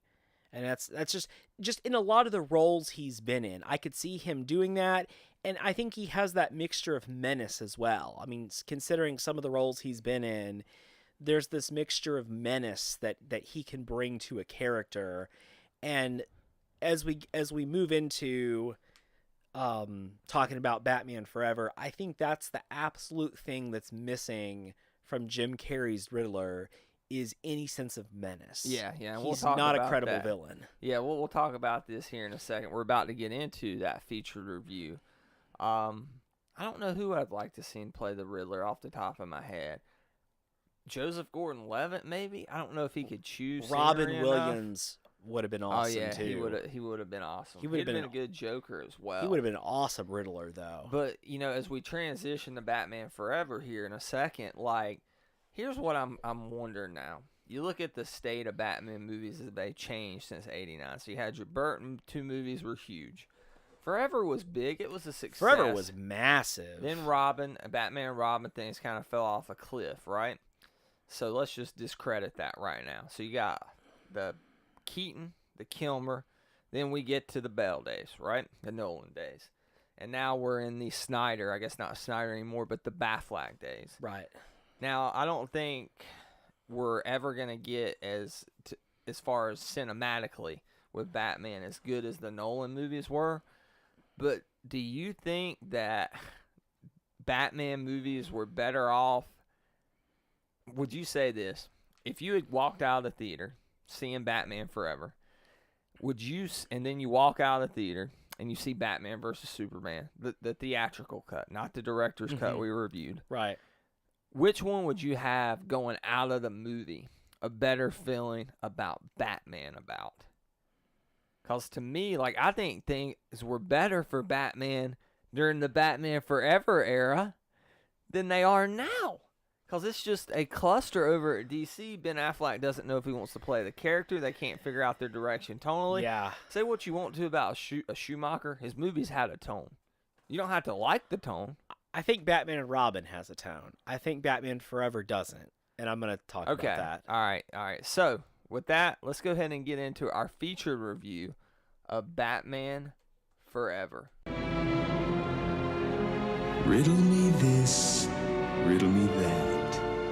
Who's afraid of the big black bat? In an uncertain world, in a chaotic time, justice wears a mask.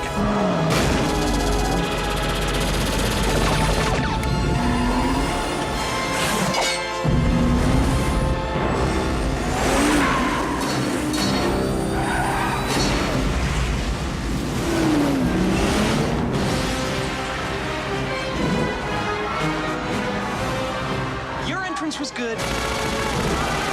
His was better. Love is a game. What is it about the wrong kind of man? It's the car, right? Chicks love the car.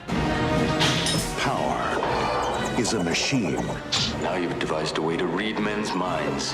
By the way, I've seen your mind, freak. And revenge is a trap. You're a genius. Riddler and Two-Face can make a pretty lethal combination. Train me, let me be your partner. Who's your tailor? But first, let's meet our contestants. All right, so no spoilers for this movie. I mean, if you haven't seen 1995 Batman Forever, this movie spoils itself. Well, that's what Jerry says. I actually like this movie, but if you want to watch it, you can watch it on Netflix now. So it is on Netflix, along with Batman Returns is on Netflix. Really? And I believe Batman and Robin's on there too. Oh, great. Yeah, that might be the next one. Yeah, no, it won't be the next. I need a break from this Schumacher verse a little bit, especially when it comes to that. But okay, Batman Forever. So first of all, you watched this movie with Allie. She had never seen it. Yes. What were Allie's thoughts on this movie before we give our thoughts? Allie's 4. The only other now she's watched she's watched some of the '60s series. Yeah. She loves superhero girls. We've watched a lot of DC superhero girls. She's watched pretty much all of Batman the animated series. Wow. And her and I have watched the '89 Batman with every now and then with me making a quick daddy edit, like passing forward through something a little bit. She wanted to watch this movie because she'll go in my DC collection and she'll ask about different characters, and she's really fascinated with Your comic book collection. Or your toys. My Sorry, toys, I'm the sorry, action excuse me. figures. And she's really fascinated with Two-Face, about why he has, why does his face look like that? And I told her, and so I knew this was on there, and we'd kind of talked about it, so she wanted to watch it, and I knew this one was fairly kid friendly, for the most part. So we watched it, and she was the whole time she was really wondering where Robin was, because again, it was tough for her to connect that was Robin when he wasn't in his costume yet, and then why they didn't show Two-Face's face becoming. Well, they have that scene where they show it on have the a TV. scene, and Batman's apparently hanging out in the courtroom. I love that. Like, is he sitting there in the jury pool, or is he like sitting there? I like to think he got some kind of intel because he's the world's greatest detective and figured out to be there almost in the nick of time. I like to think he's missed just it. sitting there next to the DA, like whispering in his ear, he's writing notes down. He's in the jury. He's drinking water out of a little jug or whatever. Oh man. But so she was asked a lot of questions. Again, this didn't appeal to her as much as a lot of movies, but she sat and watched it. I mean, Yeah. for most of it, and then it was bedtime for her.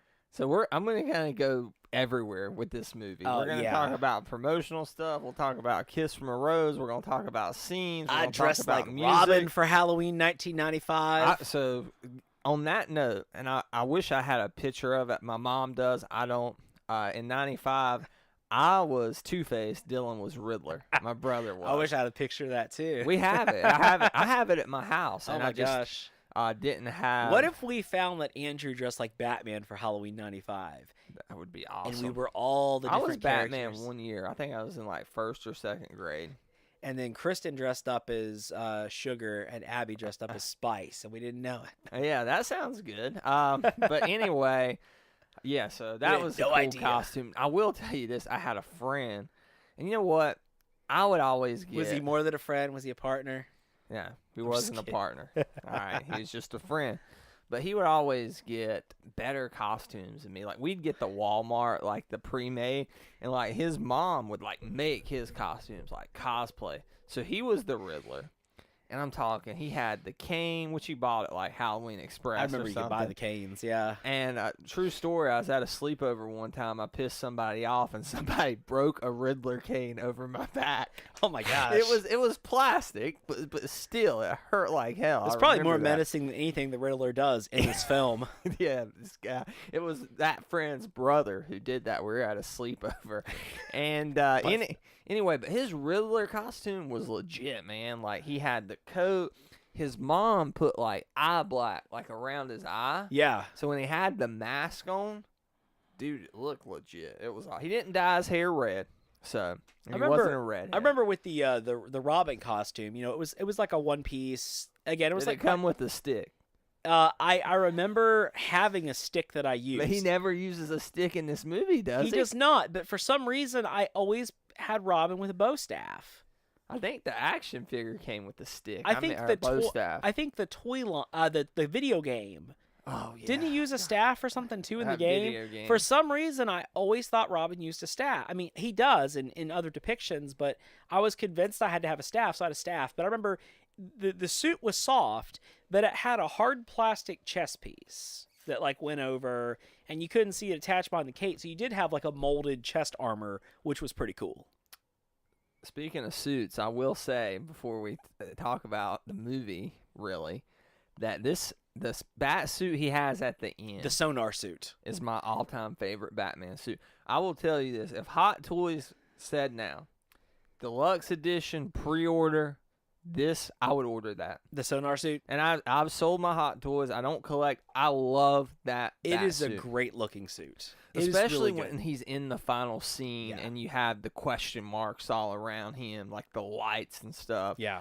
It looks really cool. I like Robin's suit too. Yeah. It looks cool because it's modern for 1995, but classic too. So, yeah, I love that suit. Not the first one with the nipples, but the sonar one. But anyway, what are your... I mean, obviously, this isn't your initial impressions because we've been having impressions of this movie since we were kids. Yeah. First of all, what are your impressions of the movie as an adult, and how did you feel about the movie as a kid? Gosh, I loved this movie as a kid. I Me mean, too. I think as a kid, I thought the first two Batman movies were a little... they didn't resonate with me as much as they do now. Yeah. They're dark films. They are. I watched Batman Returns again a couple months ago, and I'm sitting there, and I was on the phone with my dad, and I was like, do you remember going to the movies with me and seeing this and like just feeling like how awkward that must have been? You know, because that was a strange There movie. was a Happy Meal toys with I those. love it. I mean, I love Batman Returns. It's definitely one of my top favorite Batman movies at this point. But and Batman Forever is Lower down that is lower down the list. But I mean, I love this movie as a kid, and I can see why. It's colorful and it has lots of characters. I mean, Jim Carrey was so popular at All the time. these actors were huge at the time. Yeah. I But- mean, Tommy Lee Jones was huge. Jim Carrey was just such a like fresh face and everything. He's he the was in. biggest actor in the movie. Yeah, at that that time, it time. felt like he was the biggest actor, the biggest star, even though he was so fresh on the scene. He was such a big deal. Looking back on it now as an adult, there are things about this movie that I like, that I appreciate, and there are things about this movie that I cringe when I'm watching it. To me, and I kind of get what you're saying when you were, even though I said it had a tone more than the modern DC movies, to me it's a half and half tone. There's half of it that wants to stay kind of in that Burton mold. Mm-hmm. It wants to be serious at times. And then there's half the time where it's going borderline 66 territory. Yes. And I think that it doesn't pick tonally one or the other. It's exactly the thing I said to my wife after we finished watching it, because we wrapped it up. Did y'all watch it on Netflix? We did. We don't own that film. You don't? I don't allow that movie in my home. Oh, when they did the big Blu-ray box set of all four, you can buy them individually Yeah. now. But when they first come out on Blu-ray, you had to buy all four, so I had it. Yeah, I avoided that. No, I think you're right that the stuff with Robin, the stuff with Batman. Holy shit, the circus scene? Yeah, Dude, I will tell you this. This is no lie. You're not gonna laugh because you know me too well. You probably could predict this at this point. So I didn't get to rewatch this whole movie. I was so busy over the past 2 days. I watched an hour and 20 minutes of it. So I watched some of it at the gym, and then I got home last night. And Abby was watching like Real Housewives or something, and I didn't feel like going in the other room. So I'm like, I did something I hate to do. I watched it on my phone. I never do this, okay? Because I don't think that's how movies should be experienced. Batman Forever or whatever. Batman Forever or whatever. Batman Forever you can watch on the toilet. Maybe that's the way to watch the film. So I'm watching the scene from the circus. Yeah. Dude, I was I'm talking not a tear. I had tears running down my just cheeks, just crying. I'm not going, like Abby didn't know I was crying like it was that subtle, but I'm Okay. over there like, you can't see. I'm just heavily wiping both eyes right now. Oh my god. But I mean, so for whatever, maybe it's just the nostalgia from It could be. my childhood. It could be. But for whatever reason, not every part obviously, but some of this movie still hit me. Yeah. The Robin stuff's well done. I think the Robin stuff is well done. I think again, most of the Batman, the beginning scene when Batman comes Really in, good. and I really like in this movie that we're seeing. Although, would Batman just go into that vault? He just goes in. You know what I'm talking about? No, I agree with you. I mean, it's He uses that guy's hearing aid. yeah, and I mean again, Pick the it's a cool Batman-esque kind of thing though to use the hearing aid. But see, that's kind of how this film is. While it's contradictory tonally, Yeah. like some of the decisions made with the characters is contradictory. So Batman does something stupid that Batman would never do as the world's greatest detective, just walks into an obvious trap, right? Right. But then, on the other hand, he gets himself out of it by improvising and using the hearing aid. That's something Batman would do. Yeah, absolutely. Again, so much of the stuff as well. I love this movie's depiction of Gotham. I love it. I mean, it takes the Burton Gotham that's very unusual and almost like that German Impressionism style, and adds the neon aspect to it that makes it feel modern as well. Well, not modern now. No, but I mean at the time, It looks dated now, all that neon. But still, there's a fact that it feels very, contemporary is not the right word, but it doesn't feel like this is something that's Modern supposed to be classicism. in the past. It's kind of like Batman. It doesn't completely feel like the whole, like Batman, the first Batman, 89, there's parts of that film that look incredible, but there's parts of that film where it's like, well, this was clearly shot on a back lot. Same thing. Yeah. And Batman Returns, I'll give you an example. When Max Schreck is giving his speech right before Penguin attacks, dude, it's like clear. They're on a back lot at Warner Brothers, right? I mean, as a 30-year-old, we watched it. Not this past Christmas. There's the like Christmas 18 before. people in that crowd. It's not very big. They couldn't get extras apparently for what would have been one of the biggest movies at that time, because 89 had been a smash hit. And you can tell this isn't shot on location, but the sets were better. Do you think so? The set's better. You can tell that there's some CG there, but it's not. I mean, it's not distracting. I didn't think it was. Again, I like the look of this film. I like the look. Yeah. I like the mixture of a lot of darkness with some very bright colors, almost neons. I mean, it gives it a very interesting feel that you still do sometimes see in Batman comics. Yeah. This mixture of dark with like these bright neon colors. But again, the tonal part of it for me takes over. The problems take over when the Riddler shows up. And I agree. Suddenly, this becomes a worse movie when Jim Carrey it becomes becomes the Riddler. silly and it becomes hammy. And not only does the Riddler not seem like a credible threat, but Two-Face goes from feeling like a credible threat to not feeling like a credible threat. He goes from a real threat, like you said, to a cartoon. Yes. Almost a caricature Yes. of a character. Absolutely. I will And tell you this, it goes dude. downhill. I think the first half of this movie, before he teams up with Riddler, I think Tommy Lee Jones' performance as that Two-Face is one of the best on-screen Batman villains. It's two different performances, isn't it? Yeah, it's jarring. It really is two different performances. Dude, when he is in the circus, goes to the circus, and he shows up in that ringmaster outfit, that's also Two-Face outfit, and he's giving that speech, what I want's Batman here, bruised, bloody, dead, Mr. Mayor, that's what I want. Yeah. The mayor gets up, he's like, what the hell do you want, Harvey? It's like, oh, shit. Like, this is a serious movie. Yeah. This is like, I could see that scene in a Nolan movie. Yeah. Augmented a little bit. Oh, yeah. But tonal, you know what I mean. The listeners know. It works. Yeah. It works. That opening scene It's works. good. And I mean, there's some stuff that's like, they're having the Batman clearly knowing everything, like, all right, the second anniversary of the day okay, whatever. But I can deal with that. Sure. I mean, again, there's definitely some of this that's like, we understand this is a comic book movie at the beginning, and you just accept that. Like, I'm just going to accept at this point, sure, Batman goes into the vault because it's a trap and he's going to get out. I'll accept that. The second part of this movie gets ridiculously silly with the villains, and there's no credible To me, threat. the worst part of this movie is when Riddler, they take a moment that should be one of the darkest, saddest moments in all of Batman films up until that point, the destruction of the Batcave. Yes. And it becomes a joke when he does the whole baseball wind up and it's spit. got sound effects and ooga. That's awful. I'm pretty sure he grabs his crotch at one point and there's like a sound effect or something. I'm pretty sure I saw that. I mean, it just took me out of it. So let me tell you something interesting. You brought up on your nostalgia bomb the other day.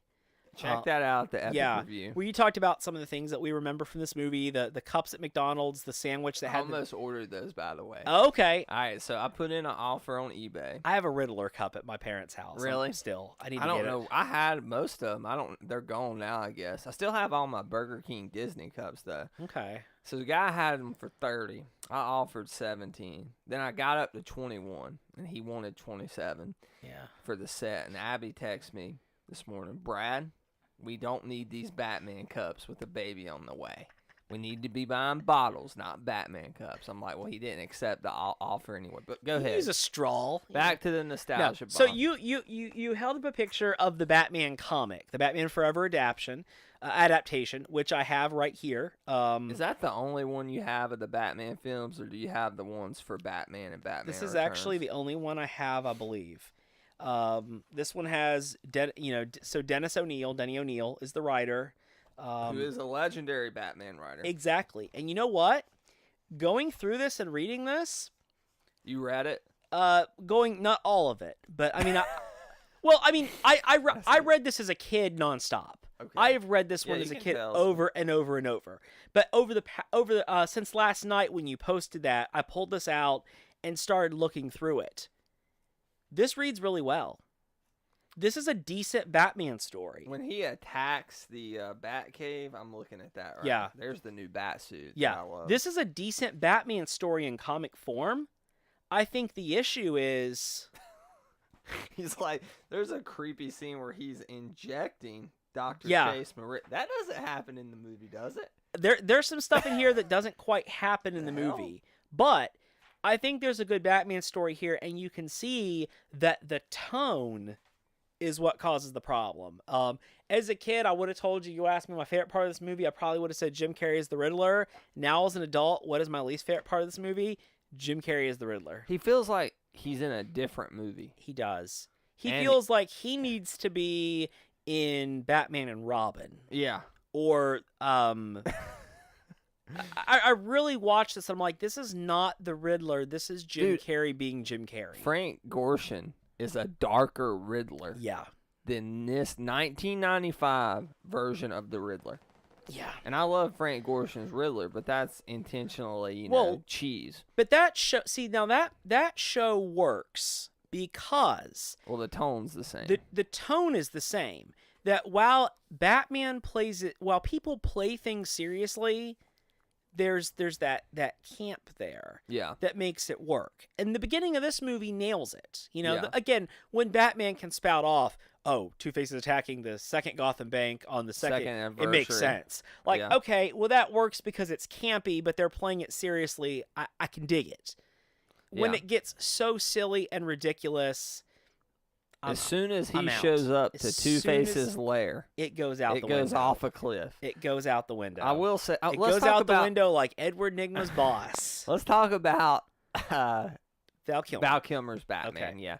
So I'm not gonna ask you to rank them, but how do you feel about Kilmer's Batman compared to other Batmans? Is he a good Batman to you? I think Kilmer actually is pretty good in the suit. He's better than I remember in the suit. I now again, I know it's not always him in the suit, but I like how he moves. Yeah. I like how this Batman moves. I think when he's not in the suit, I think Kilmer is very dull. I think he is the dullest Bruce Wayne. I think he is the dullest Bruce Wayne of all of them. I buy him in the bat suit too. Yeah. Like, to me, he doesn't even. And Keaton was this way too. And he in this way, he is similar to Keaton.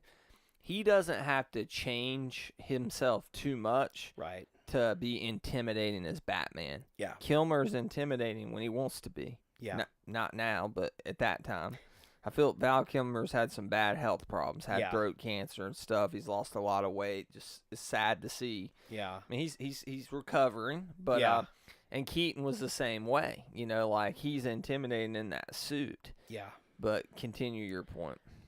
When he's not in the suit, I think Kilmer is a very dull Batman, or very dull Bruce Wayne. I don't. Now, I will say, here is one thing I really like about Kilmer, and it's not necessarily him, but he delivers it well, is he has a couple speeches with Robin where he talks about when Robin wants to kill Two-Face. Yeah. He has a couple speeches with him, and he tells him about, that he went down that road as well. And this is another thing. This movie's clearly direct sequel yes. to Batman Returns and Batman. And so here is a Batman who has killed and has reflected on that. And that is not something that we have seen very often portrayed. Yeah, they blew that with the Ben Affleck Batman. Yeah. Like, even in Justice League, he's not killing. I don't feel like there was that moment of reflection for him. Yeah, and so he is very much reflecting on this. And I think this shows that to whoever's credit it is, whether it was Warner Brothers' credit, whether it was Joel Schumacher's credit, whether it was somebody else's credit, somebody was trying to steer the Batman character away from what Tim Burton did. Because let's be honest, I love the Tim Burton movies. They're good movies. They're Batman good. feels so hopeless in those movies. And Batman feels very different. This is not a comic-influenced Batman. If it is a early Batman. Like in terms of early Detective Comics. Yeah. This is a golden age Batman where he kills people and doesn't seem to mind that much. Somebody was trying to correct course and offer up a Batman that was consistent with kind of the, defend people at all costs, protect life at all costs ethos of the Batman that was developed through the 80s and 90s. And so I will give them credit for that. This is interesting to see a Batman who has matured some. You're seeing that continuation from Batman and Batman Returns. They even make the reference to Catwoman. So yes, it's clear this has been a continuation. Val Kilmer, he has a couple really good deliveries. Overall, I think he's a dull Bruce Wayne. He is much better in the bat suit than I remembered. How do you think? And he moves really well. How different would this movie have been, for better or for worse, if Keaton would have took the role? Because he was offered the role. There wasn't enough money there. He didn't want to do it. That's always been what I've heard. One of the big things, too, though, was they really wanted to go in a more direction where toys were the focus. Toy companies, licensing was not happy with what happened with Batman Returns. Yeah.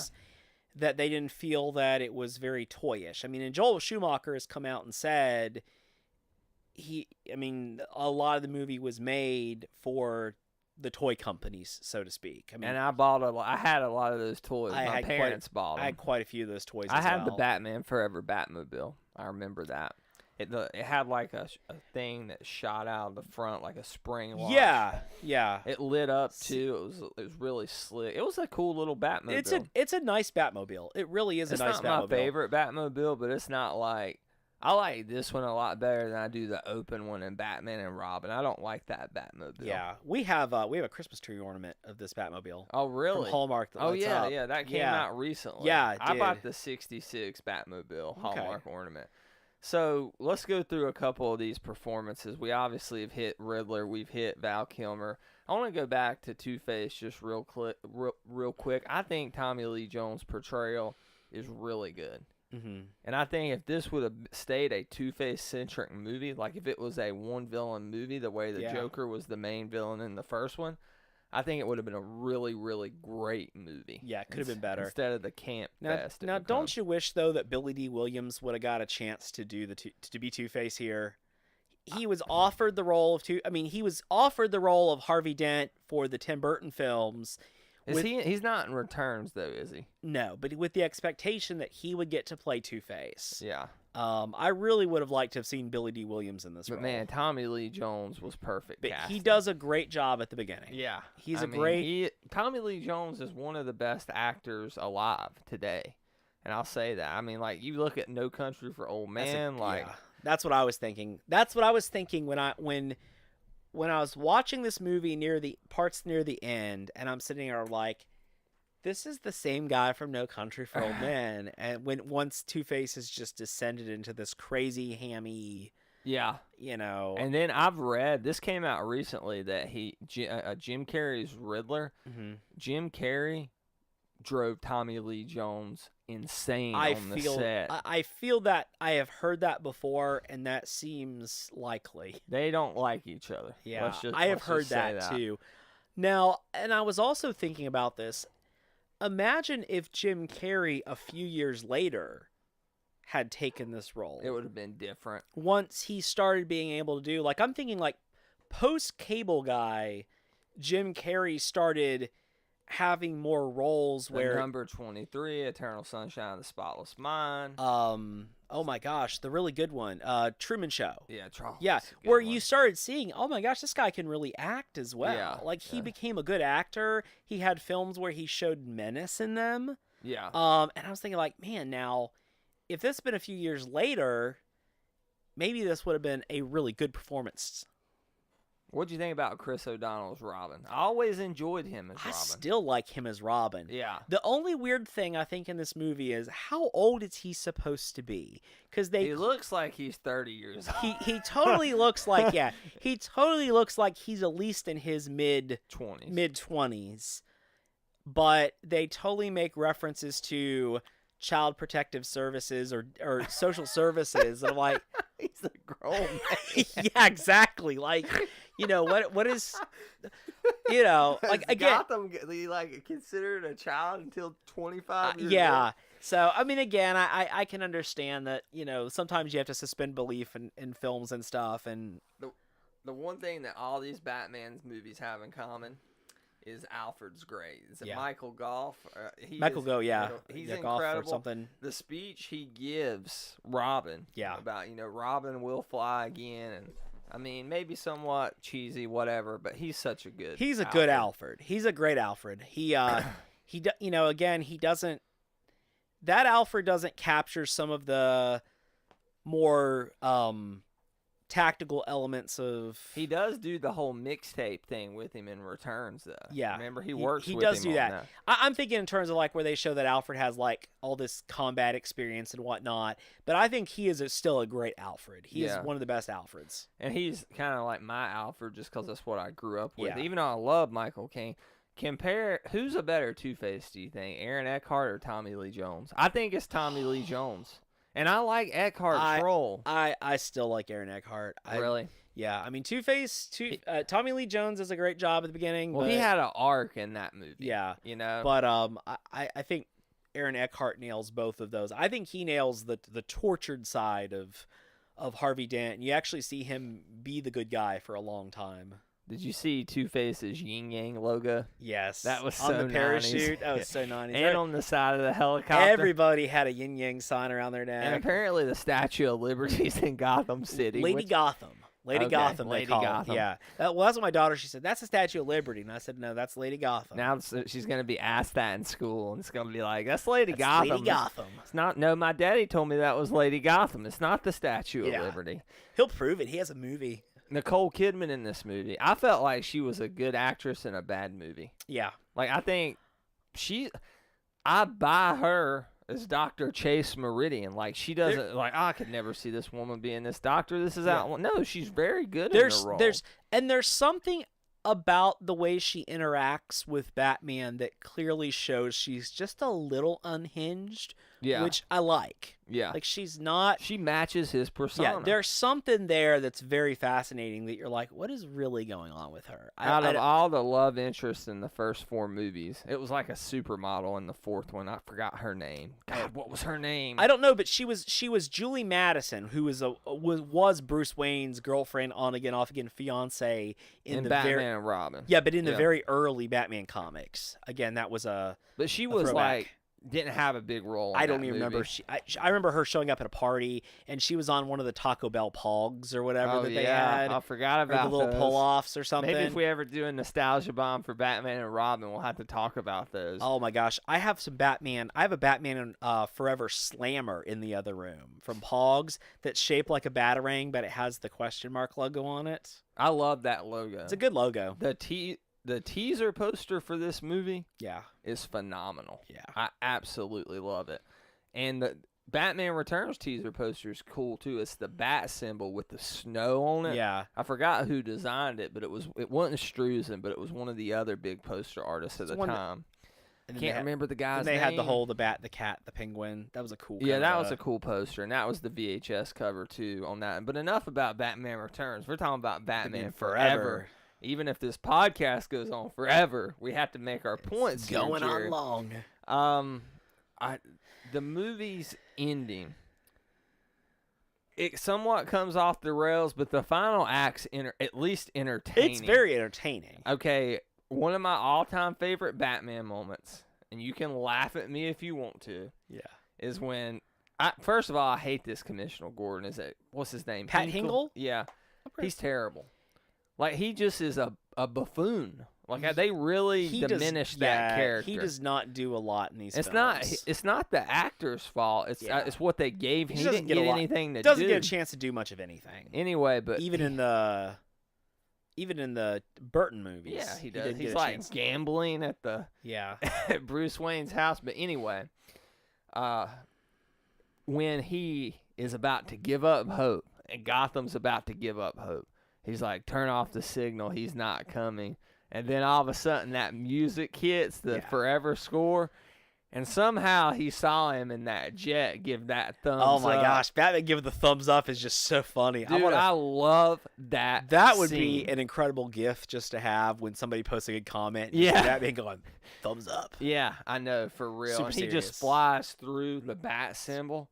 I mean, really good imagery there. That's pretty cool. When he once they so they end up capturing, Chase Meridian and Robin, and he has to choose, right? I mean, classic superhero trope story. But when he comes up into that room, like that imagery is really good. Yeah. And the falling, when he free falls and he saves both of them, and that scene. So for 1 second, you see Two-Face go back to the Two-Face from the first hour of the movie. Right. When he is debating, what do I do? Yeah. I mean, he's good in And that scene. I love when Batman throws the coins, I know. the handful of God, coins. that's and good. That is a pretty cool moment. Yeah, and correct me if I'm wrong, because you finished it. But doesn't, at the end, it comes down on the good side? It does come down on the good side as his hand is slipping into the water of the harbor. God. That's good. Like, that's the thing is, like, there's parts of this movie that are just terrible. Yeah. Like, this is a boom or bust movie. Yeah. Like, when it's good, it's really good. It is pretty but good when at it's times. bad, it's really bad. I love the scene. I love the scene when Robin goes out in the Batmobile. When Robin discovers the cave and takes the Batmobile out and comes out and goes, "What? I left my suit," or something, and like gets in the fight with those street gangs. I love that scene. I mean, there's some really cool scenes in this movie. What'd you think about the score? Obviously, it's not the Elfman score. Do you like this Batman theme and score? I do. I don't like it as well as the Elfman theme, but what do you think about the opening of this and Batman and Robin, where the names come across?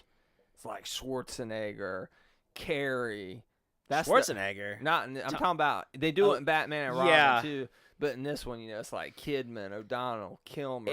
You can definitely tell these movies focused on star power. Yeah. They hit you over the head with how much star power they were bringing into the Imagine movies. if they made Batman movies like this now. Yeah. They went out and got the biggest actors of the time. George Clooney. Wait. But if I told you that and I was talking about this with Abby, if I told you George Clooney is playing Batman, I would be like, oh my gosh, he would be awesome. I would love, this is going to sound crazy, I would love to see George Clooney play Bruce Wayne in something, or Batman in something.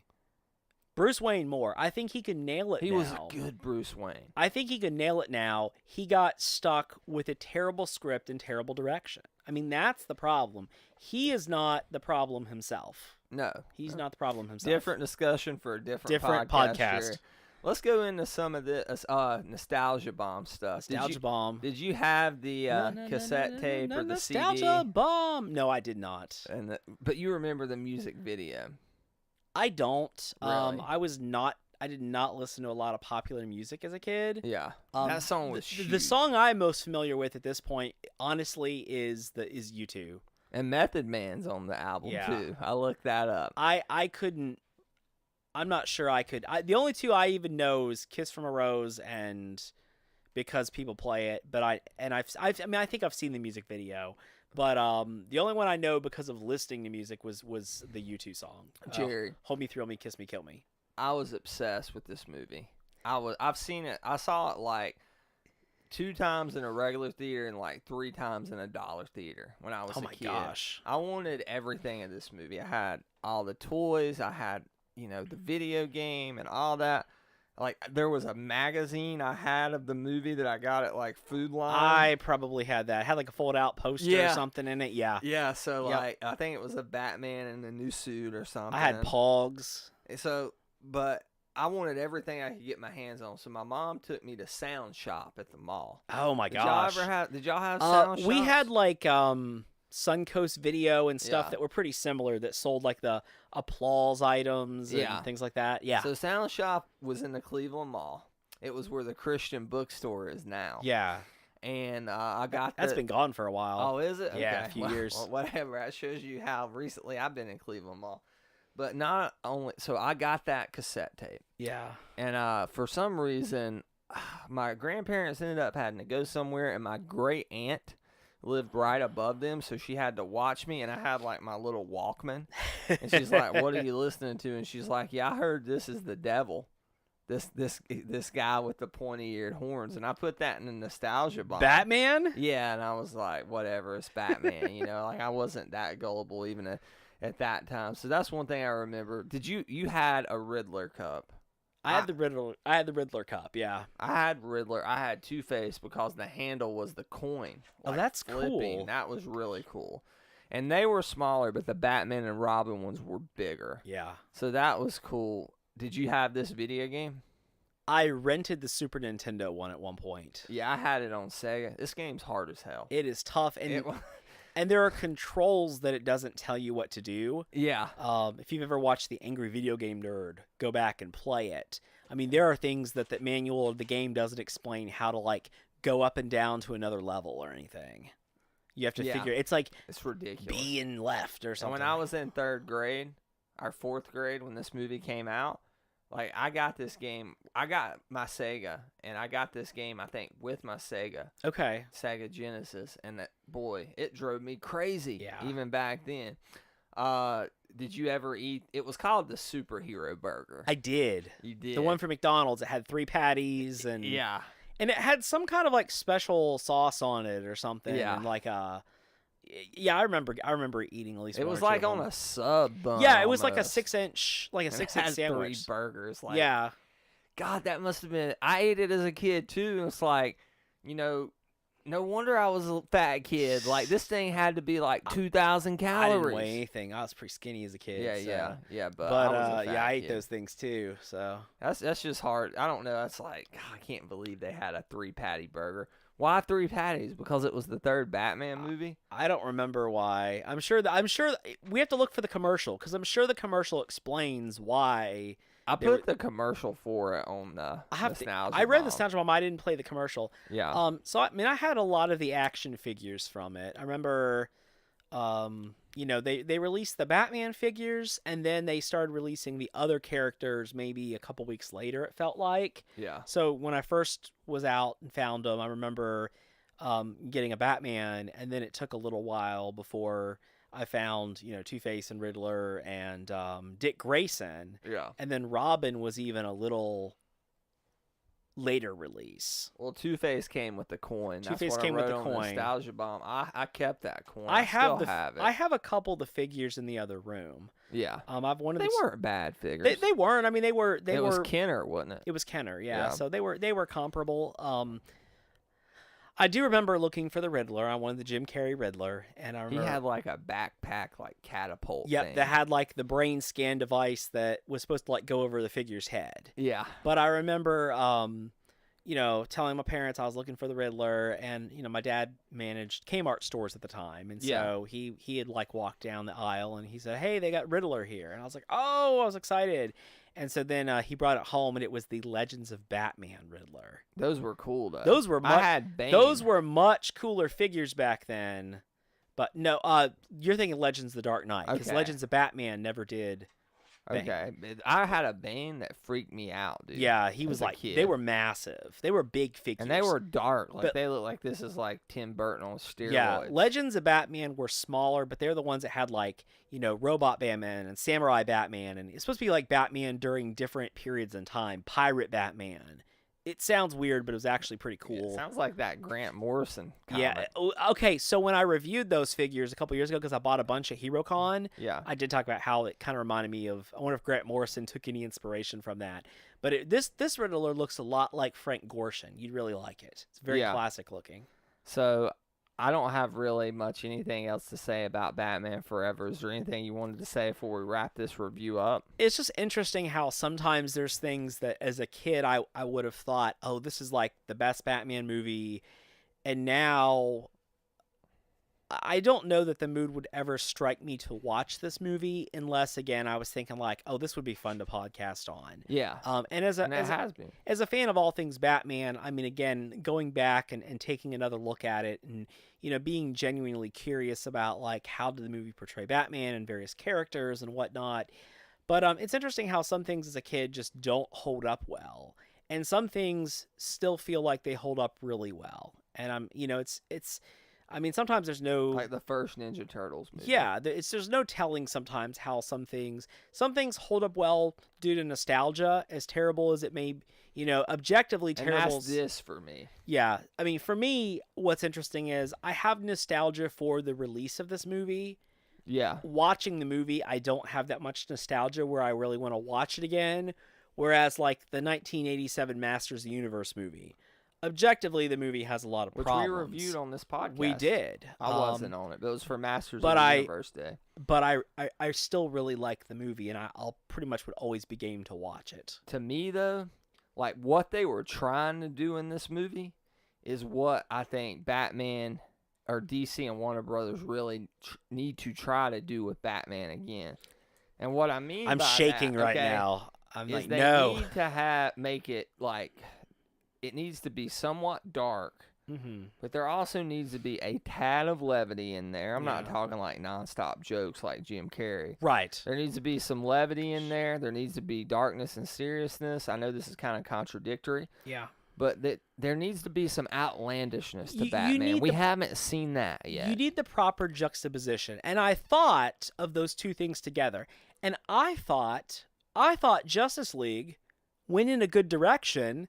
Yeah, And then it seems like everybody we were the only ones that thought it seems like that. everybody didn't like Justice League. Now, And I there thought- were problems with Justice League. well, there were okay? definitely problems with it, but I thought the tone was getting closer to being what they need to do.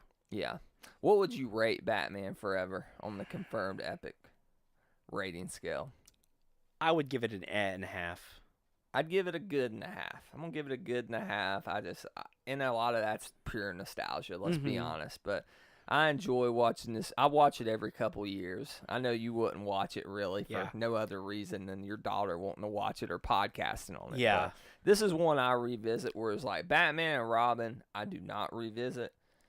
Yeah, I hear you. I hear you on that one. But it's so bad it's funny. Batman and Robin. The parts of this aren't so bad it's funny. They're just bad. Yeah, That's it's one interesting thing about this It's film. interesting though how like as I again over the summer I watched Batman and Batman Returns again a couple times, and I find new things that I appreciate about those movies. And this is definitely one where I mean there are little things I'm sure I appreciate differently now than I did then, but I wouldn't say overall I found new things to appreciate about this movie. It confirmed my suspicions. Yeah. For me, it reaffirmed that this movie holds some special place in my heart from my childhood. It still does, and that's why I enjoyed rewatching 3/4 of it. Last thing I'm going to bring up. Sugar and Spice. Yeah. Isn't it interesting? They definitely seem like, I mean, I know they're not have a huge role in this movie, You but want a hot toy of them. doesn't it feel like they would have been characters that somebody along the way would have tried to implement into a storyline? Past Batman Forever? Yes, post Batman Forever. I could see them being implemented like in a comic. for Yeah, sure. exactly. Yeah. Doesn't it feel like I was sitting there? I'm like, interesting, coming out of nowhere. It will happen. There'll be some writer who Who will- as a kid, like us, Yeah. or like me, like Batman Forever, and he'll like, I want to put this in there. We're gonna bring Sugar and Spice back into the mainstream. I mean, just in DC the background, continuity. you know. But oh yeah, I remember them. Yeah. Like that would be cool. And Drew Barrymore was hot. I had a crush on Drew Barrymore, and back to then. me, here's with Drew Barrymore. You'll hear me say this sometimes. I mean, it may come across the wrong way, but I don't intend it that way. Some women you look at and you're like, oh, they're smoking hot. Some you say they're cute. Some you say are beautiful. It's a timeless look. To me, Drew Barrymore's always been super, super cute. Mm-hmm. But in this, she goes from cute to hot. I guess it's just the outfit. I don't know. It's so funny with Two-Face having the two girlfriends that reflect his two personalities. Yeah. But that's when the movie goes off the cliff, too, because that's when Jim Carrey shows But it's up. when Jim Carrey shows up. It's not their fault. Don't blame it on Drew Barrymore. Don't blame it on Debbie Mazur. Blame it on Jim Carrey. One last thing about Jim Carrey Oh, in this absolutely. movie is the Riddler. And we could talk about him for a whole podcast, but We could. did it seem like to you he was trying to do some hammy version of the Joker more than he was being Riddler? I just felt like even some of the stuff he said was... I mean, doesn't he say at some point, somebody spank me? I mean, why... Isn't that from Ace Ventura? That's what I thought. I'm like, isn't that like from Ace Ventura? I mean, I really was like, Somebody spank me. Or The Mask. I mean, didn't they just put like random lines from his other movies in? It was and weird mix them when he in? knocked on the Batcave and said, "Cable guy." He's more menacing in the Cable Guy. Yeah, he freaked. And me I in the still Cable Guy, dude. still do like the Cable Guy. Oh yeah. But the Cable Guy, he manages to be menacing. So Matthew Broderick's in him with the Cable Guy, right? Yeah, Matthew Yeah, Broderick's in okay, that movie, yeah, okay. and Jack Black's in that movie. Oh yeah, I know. As I well. saw that, and my parents took me to see Yeah. Cable Guy and Liar Liar and The Mask, of course, Batman. I saw all those in the theater. I mean, he was huge. this is one of those things that I think it's harder to. I had a professor in college tell me one time, and I'll try to keep this short as we wrap up, but he was talking about when we were in college, and he asked folks, he said, hey, what's your favorite song that's like on the radio right now? And, you know, everybody in the room is like kind of saying different stuff, or some will be like, oh, I listen to this, or I listen to that.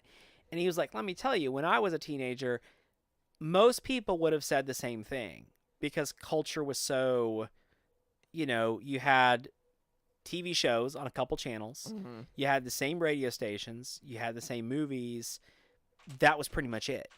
And now, I mean, even somebody who's watching like major movies, well, are you watching major releases on Netflix? Are you watching, you know, indie films? There's so much stuff coming out. But back then, I mean, a Jim Carrey movie coming out for a number of years. It was an event. It felt like an event, and it's hard to say anymore that movies really feel like that where everybody... Remember like was it 97 when Liar Liar was like the #1 movie in America for like weeks? Yeah. Weeks. And it came out in like the spring. Yeah, too. and it just dominated. I think it came out in March, and my parents took me for my birthday to see Liar Liar, if I remember that correctly. So, but yeah, I say a good and a half. You say and a half. All right, we're gonna try to do the podcast starting maybe this week. Yeah. On Tuesday night, so we can stay on a regular schedule, and it won't be released on Tuesday. It'll be released probably Wednesday or Thursday, probably Thursday, just to give me time to edit. But are we gonna try to do Winchester Monday? I mean, Monday I can see it if you can. Yeah, I have to look at my schedule and see what I can do. If not, we'll do something. We'll do something. Okay, we'll figure out something, whether it's a comic, Batman or Robin. Whether it could be. I mean, I guess that could be our last resort. I know. Gotham by Gaslight's coming up. Yeah, that's coming out. I want to watch that. Definitely. That could be one we could review as well. So, you know, we're going to do a lot more of older movies and recently released home video movies just because it's not as plausible with me having a kid on the way and a 7-month pregnant wife and you having a little girl. Yeah. And both of y'all work full time to find time to see every new release like we did back in the reviewing day. like Trolls a lot. Yeah, but that being said, I want to review Black Panther. I want to review Infinity War. I want to review Han Solo. By the way, rumor is the Han Solo trailer's dropping the day after the Super Bowl. That's what I've heard too. On Monday. So I'm hoping next week we'll talk Han Solo. I'm trailer. hoping we do, because I am. I didn't bring up Ant-Man and the Wasp trailer because I didn't. Had you seen it? I have not seen it That's yet. why I didn't bring it up. I thought it looks good. All right, it is set. I liked Ant-Man. It is set right before. So a little late. Epic News is set chronologically before the events of Infinity War. Evangeline Lilly looks great. Her suit looks great. Looks like all the humor from the first film still being captured. It's a good little break in between the two massive Avengers movies that are going to just be heavy hitters. So I think that's going to wrap it up for the good. 82nd edition of the Confirmed Epic Podcast. Jerry, where can people find more of you this week? Check me out at Action Figure Barbecue. That's BARBECUE.com. Check me out at the Epic Review, thepicreview.com, the exclusive home of the Confirmed Epic Podcast. And you can always find me on Twitter where I retweet all the Epic Review links. I retweet Jerry's articles as I see them from actionfigurebarbecue.com. Of course, you can find me at The Real Brad Bell, TheReal Brad Bell. And once again, from the Hollywood foothills of North Carolina, we are out.